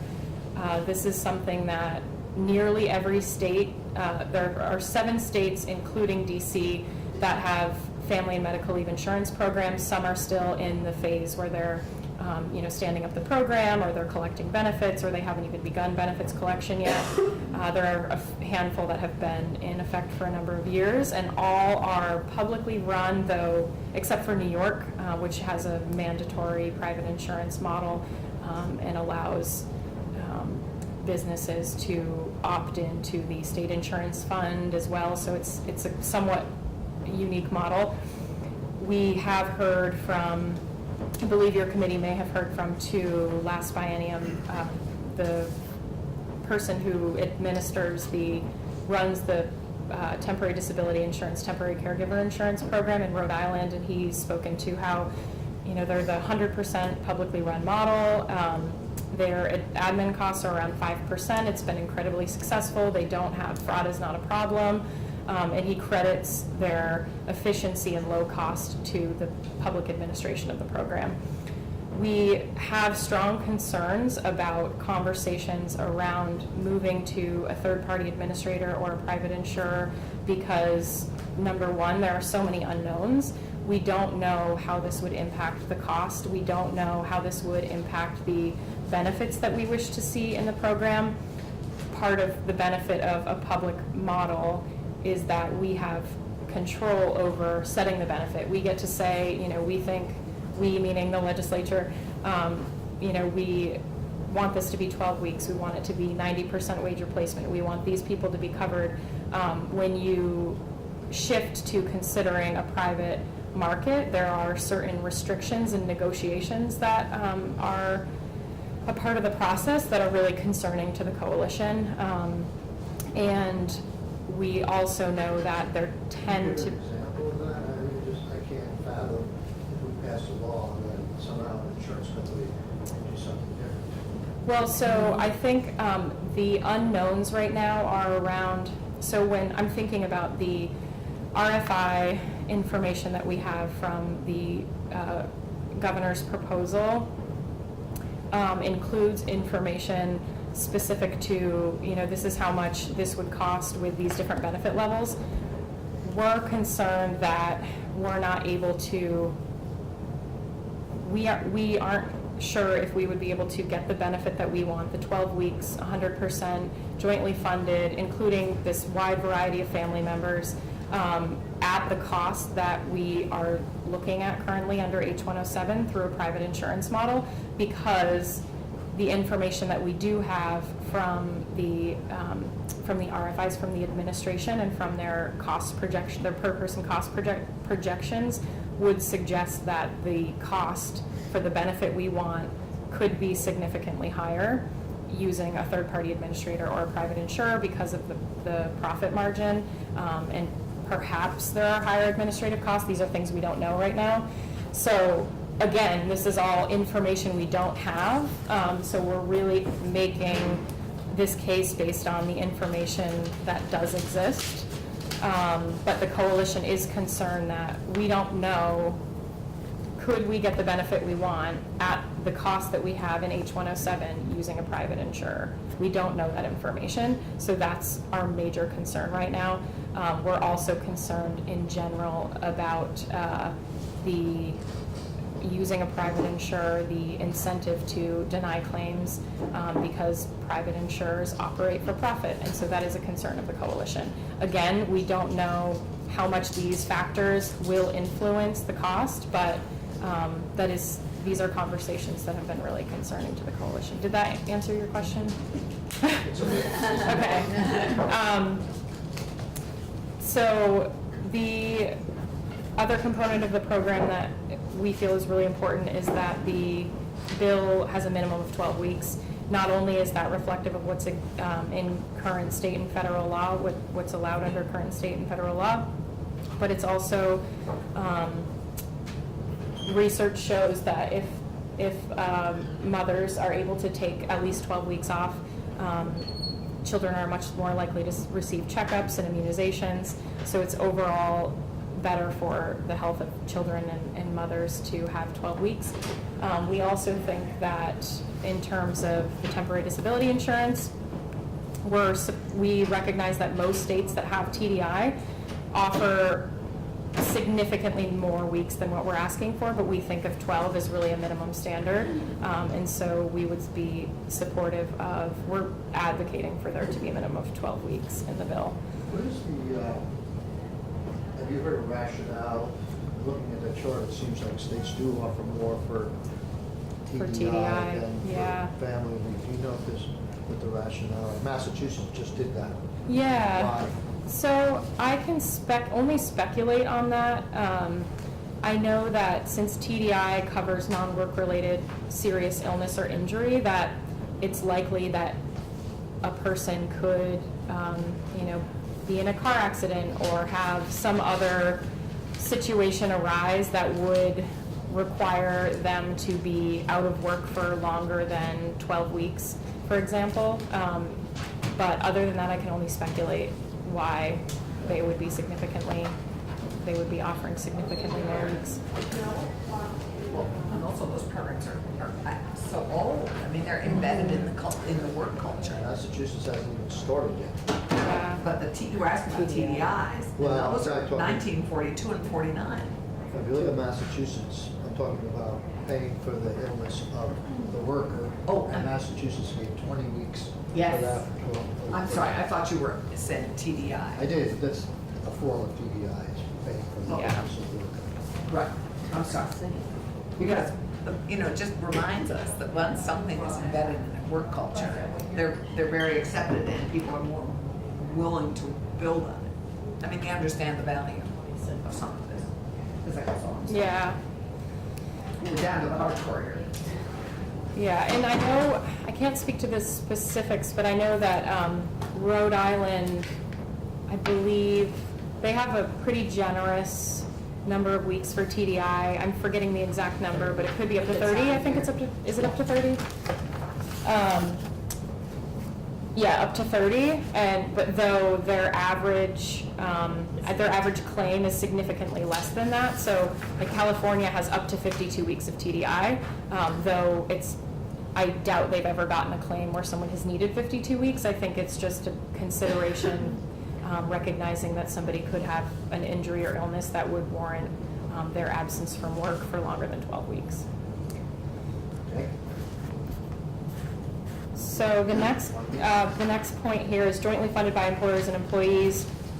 Again, this is something that Main Street Alliance feels really strongly about.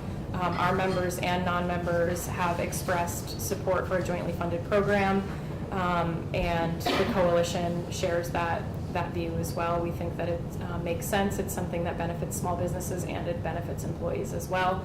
And there's been an expression from the business community of support for contributing to that cost of the program. And then the last 3 points, so allowable uses. We feel very strongly that the bill, H107, maintains the allowable uses that essentially parental leave, bonding leave, family caregiving leave, and temporary disability insurance, or leave to cover your own personal non-work related illness or injury. I'm only mentioning this because of how last year there was a conversation around temporary disability insurance, which eventually was removed from the House bill, and that was something that the coalition very actively did not support. So We did that here. thankfully, what was that? We were responsible. Yeah. Oh, no, actually, it was the Ways and Means Committee in the House last year. Yeah. They made that change. Yeah. But we feel very strongly about keeping those allowable uses. And without speaking for the committee, it appears that this will not be an issue, but I wanted to at least state that. Lastly, high wage replacement.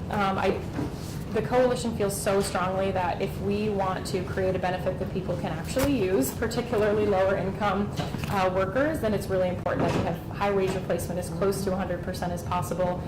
There are some state programs that have pretty low wage replacement levels, and I know that they've been actively trying to raise those because they're recognizing that there are lower take-up rates, particularly among low-income workers, because of the fact that people can't afford to take time off without and lose 20, 30, 40% of their wages. And I want to just quickly note on this, sometimes we hear this conversation around skin in the game, and we need to make sure that there's an incentive to go back to work. And I just want to say that on behalf of the Coalition and Main Street Alliance, that the purpose of this program is to fulfill a need, that there is a need to take time off to bond with a new child, and we all benefit when we all have healthy children and healthy parents, that there is a need to have paid leave during an unexpected non-work related illness or injury, and we want people to be recovering during that time. So this program is really, the purpose of it is for people to use it. And so I just want to push back on that comment a little bit about why we need lower wage replacement to incentivize people to go back to work. This program is meant to be there for people to use and then return to work. So. No, that was a tough comment. What is it designed for? Okay. And lastly, on the self-employed piece, so we, at Main Street Alliance, we have a lot of self-employed members who have expressed the importance of portable benefit structures like paid family and medical leave insurance to allowing them to continue to manage their business and grow their business. And so it's something that we feel really strongly that self-employed people in Vermont should have the opportunity to opt into the program. There are some states that do this and some that don't, and there are different ways that everyone can approach it. And I know this is something that's being considered in Ways and Means right now, but I did want to just reiterate that we think this is really important. Are there any states that mandated? I don't believe so. I believe they're all opt-in, but I'll double check on that. So I don't understand, if we make it mandatory, why is it mandatory for every employer? Yeah, but I mean, so why isn't even an opt-in? I mean, For people who are self-employed. yeah, I mean, I didn't think that's what you I asked. want to, right. So are there any states that make it mandatory? Yeah, most, Well- I believe all are opt-in for self-employed, but I want to double check on that. But I mean, if we're, yeah, so I don't get the idea of carving out, yeah, it doesn't, it seems They want their cake and counterintuitive. eat it too. Yeah. They want to have the option, but they don't necessarily want to exercise it. So I have one question that is a little troublesome to me, and that is, why isn't job protection on this list? So, yeah, so actually, it's not, so this isn't a list of, an exhaustive list of everything that we think is important. We were particularly focusing on things that were on the table for consideration, and it hasn't appeared that job protection is at this moment. I believe when I testified last year, I spoke to how we believe strongly in universal job protection. That remains. On behalf of Main Street Alliance, we are supportive of the provision that you had put in the bill that still is in H-107 right now. And where are they, for 10? Yeah, Yes, so- You get the next available job? Yep. Down to 10, you do have job protection. Yes, that's the provision that's in 107. Isn't that what we did last year? Yeah, yeah, and so another thing, for example, that's not on this list that's really important to us is an expansive family definition. The reason that we didn't include that in this list is because it appears that that is not necessarily on the table currently in the House as something that may be diminished significantly. So there are a number of things in the bill that we feel very strongly about, but focused really on the ones that have been under consideration in the House. And there is a list of coalition members here too for reference. And happy to answer any Any questions. further questions? Just a ballpark figure of the number of people affected in the coalitions. You had said that there are a lot of small, really small businesses. Yeah. So about how many people would you say are affected By, how many people would be affected by these employees and these? oh, so how many of our businesses are not currently providing the family leave? How many, if this were to If this went pass, through. how many people who work for these businesses would be Oh, affected? that's a good question. I can see if I can get an answer to that. That would be great, because that makes it Yeah. more power, even more powerful than 700 businesses, right? Yeah. So I'll see what I can find for that. It's hard sometimes to collect data that granular through membership, but I can see what I can find out for you. And bereavement was an addition. It was. No other state has it. I assume it's a negotiable discussion. Yeah, I think, so we're very supportive of the addition of bereavement leave. I think it's incredibly important that people have time off to grieve the loss of a loved one.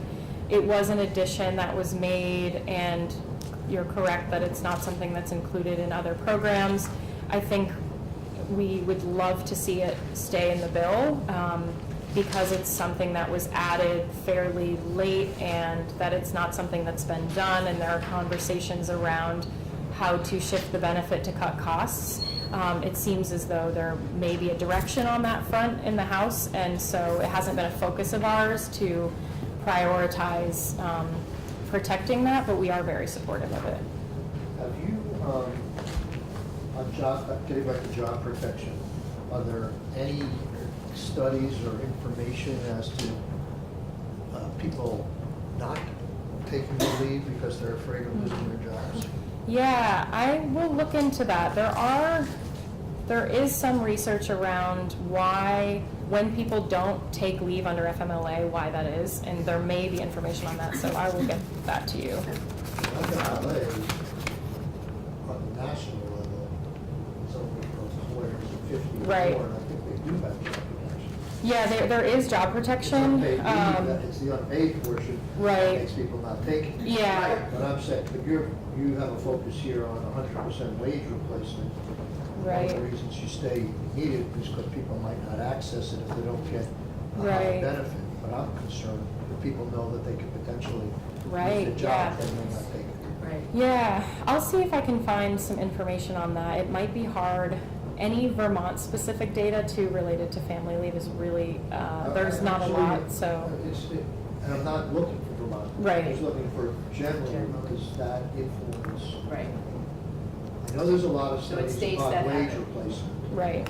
And why people don't take it, but I Yeah, would think that might be equally important, but that's a real, just like the cost of the program is a challenge.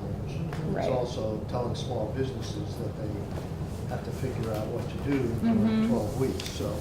yeah, I'll see what I can find and get back to you.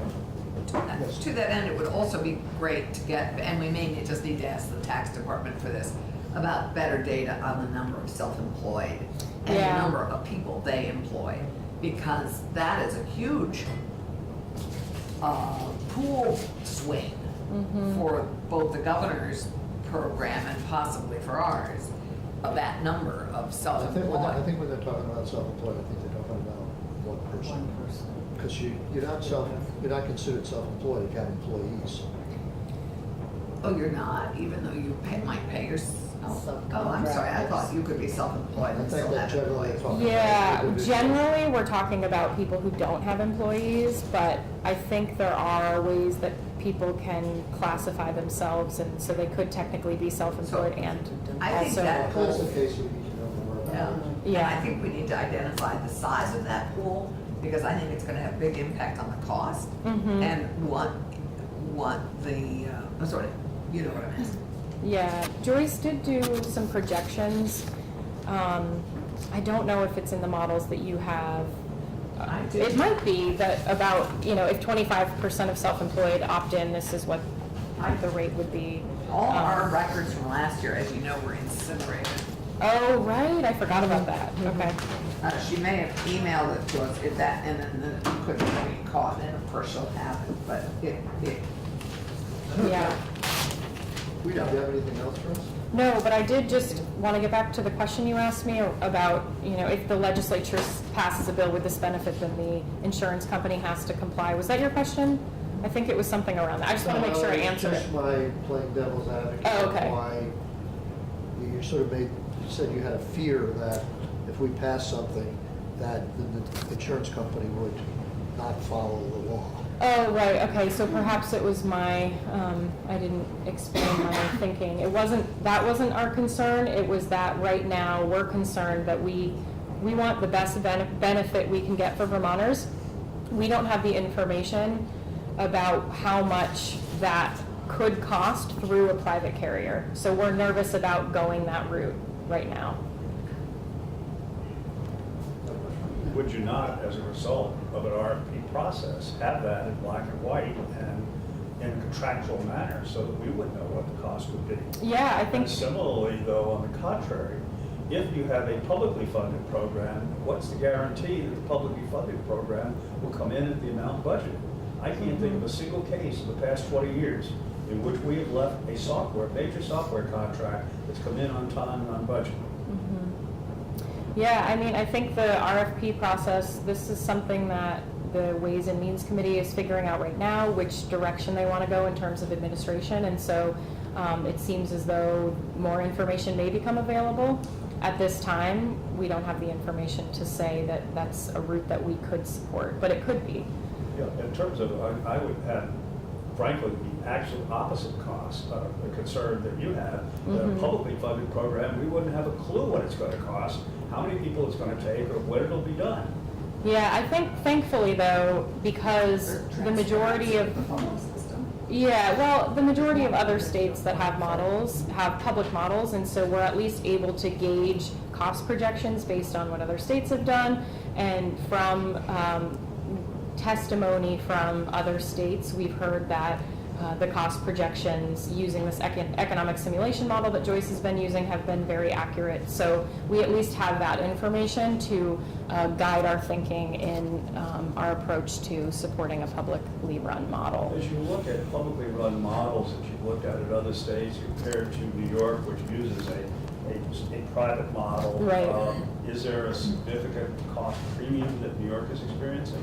So I wouldn't say that New York's program, there's a significant cost premium, though it is, again, as we heard from the previous witnesses, it's tough to make direct apples to apples comparisons because every program is so different, and things like wage replacement levels can dramatically change costs. So it's tough to speculate at this point with the information that we have, but again, hopefully we will be able to have more information on that front from the House. Thanks. Thank you. Thank you. I don't know the other people in the room, could you just introduce yourself? I'm Molly Gleason, I'm with Main Street Alliance as well. I'm Will Beacom, I'm with Downs Rockland Martin. What's your name again? Will Beacom. Hi. Samantha Sheehan with UBSR. Okay. Who are you representing? A bunch of different global boundaries interested, RDCs, hospitals. We need to hear you, sorry. Is it RDC? Global Foundries, RDCs. RDCs, hospitals. Okay. Nice to meet you. Do you want to say a few words or anything? Burlington Free Press ran an article in late 2018, and they found that 60,000 1,000 Vermonters were self-employed. Oh, thank you. Thank And you. largely in the construction industry and largely in the creative sector. We have another bill for them. Well, maybe not the creative sector cred. And when I was looking up federal. Thank you, that's, Yeah. and what's your name again? Samantha Sheehan. When I was looking up federal data for a representative on the Ways and Means Committee, the construction sector also has the lowest rate of employer-provided paid family leave. It's over Right. 6%. So. 60,000. Makes Okay, we're sense. Break early, Senator Brock, I was gonna go over, it's nothing big, but I wanna go over the education amendment to our data privacy bill. Oh, we need to vote on that. And I assume everybody's gonna be all right. Senator Baruch explained it very nicely yesterday. It's mostly You're gonna do technical. that now, right? I am. All right, can just give me 30 seconds? Sure, sure. We have 20 minutes. Yeah, so let me pass this No, out. but I will ask. So I was just writing the pre-K, and the third extends it to all schools, not just public schools. I don't know what the fourth one does. I'll check it out, it's not the, It's so bizarre. Look at the calendar. So it strikes out public, does that, well, that would be independent schools. Right, all can. They want to go to schools, they want to include everybody. Yeah, And then, like, Which I don't have a problem with. I don't It's know if kids, that's- we're protecting kids, not where they go to school. doesn't like play anymore. Yeah, but Right. other things. Isn't that the objective?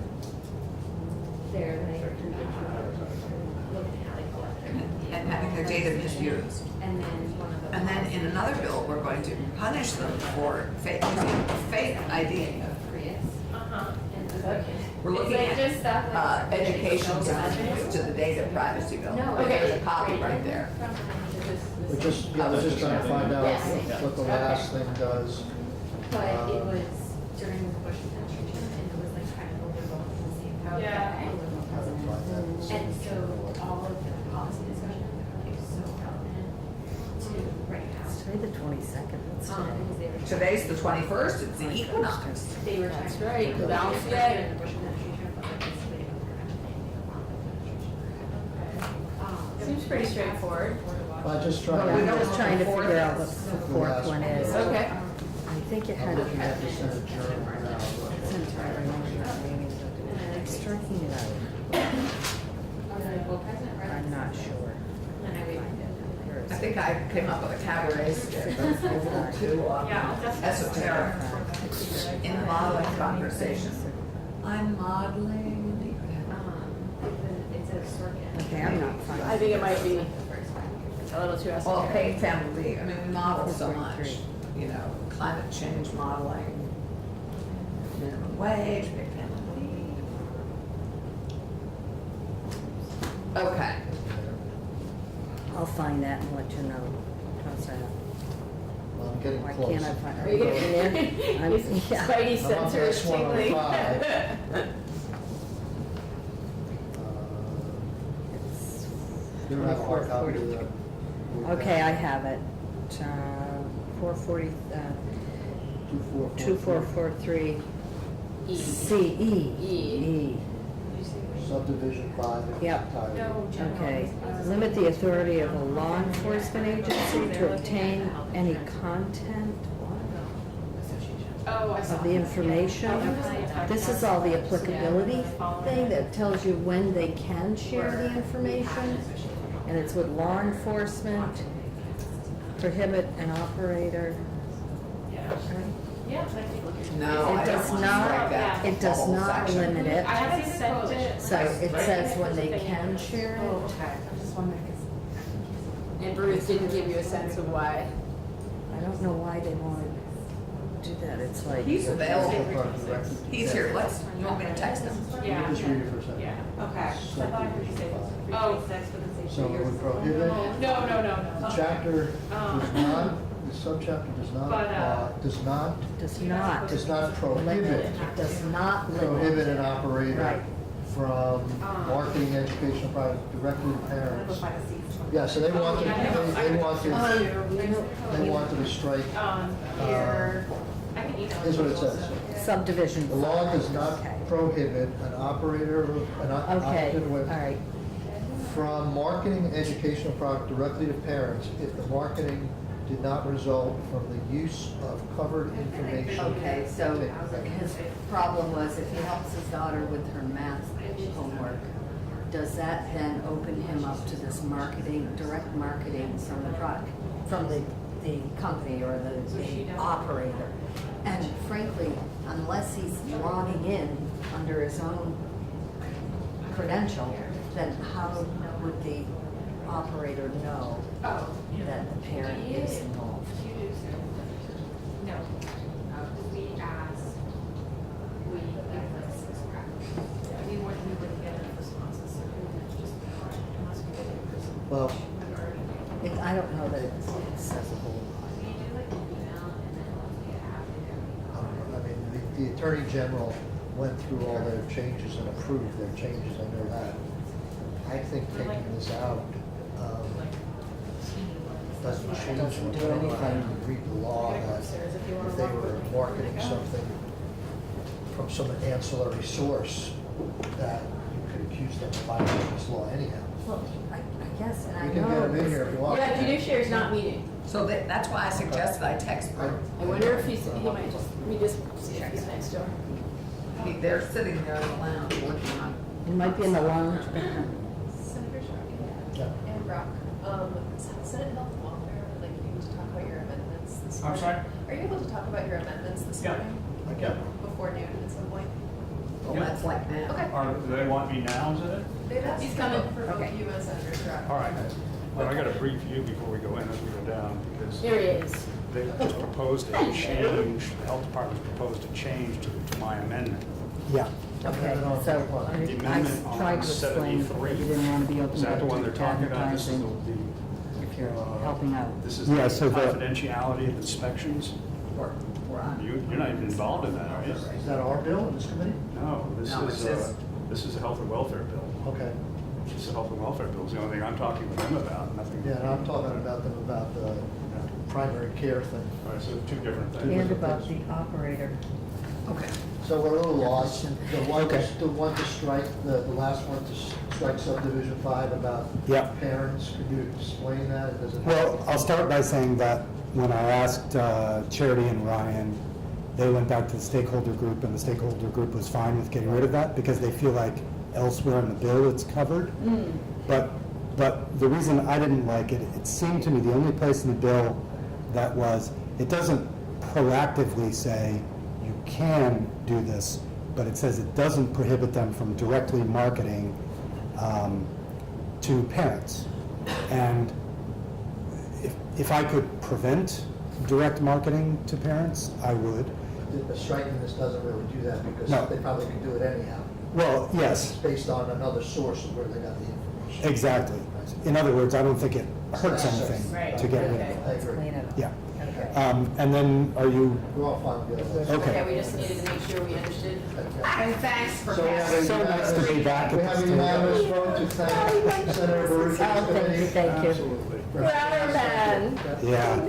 Our alum, you're our alum. Well, I have to say, Your like, sponsor of this bill. I really like my new committee, but it is not a fun committee. It's not fun. It's really not. They're very serious. It's very serious, nobody talks, everybody's. So everybody's grumpy. We have fun in here. Yeah, well, I mean, like, look at the wall. We do. Like, it's a cheery room, like you walk into judiciary, you feel like there's a vault. Right, it's true. It's like, Someone's gonna cuff you. And it's not everybody's fault, it's Alice's fault. Exactly. It's So, very You need odd. to come to institutions.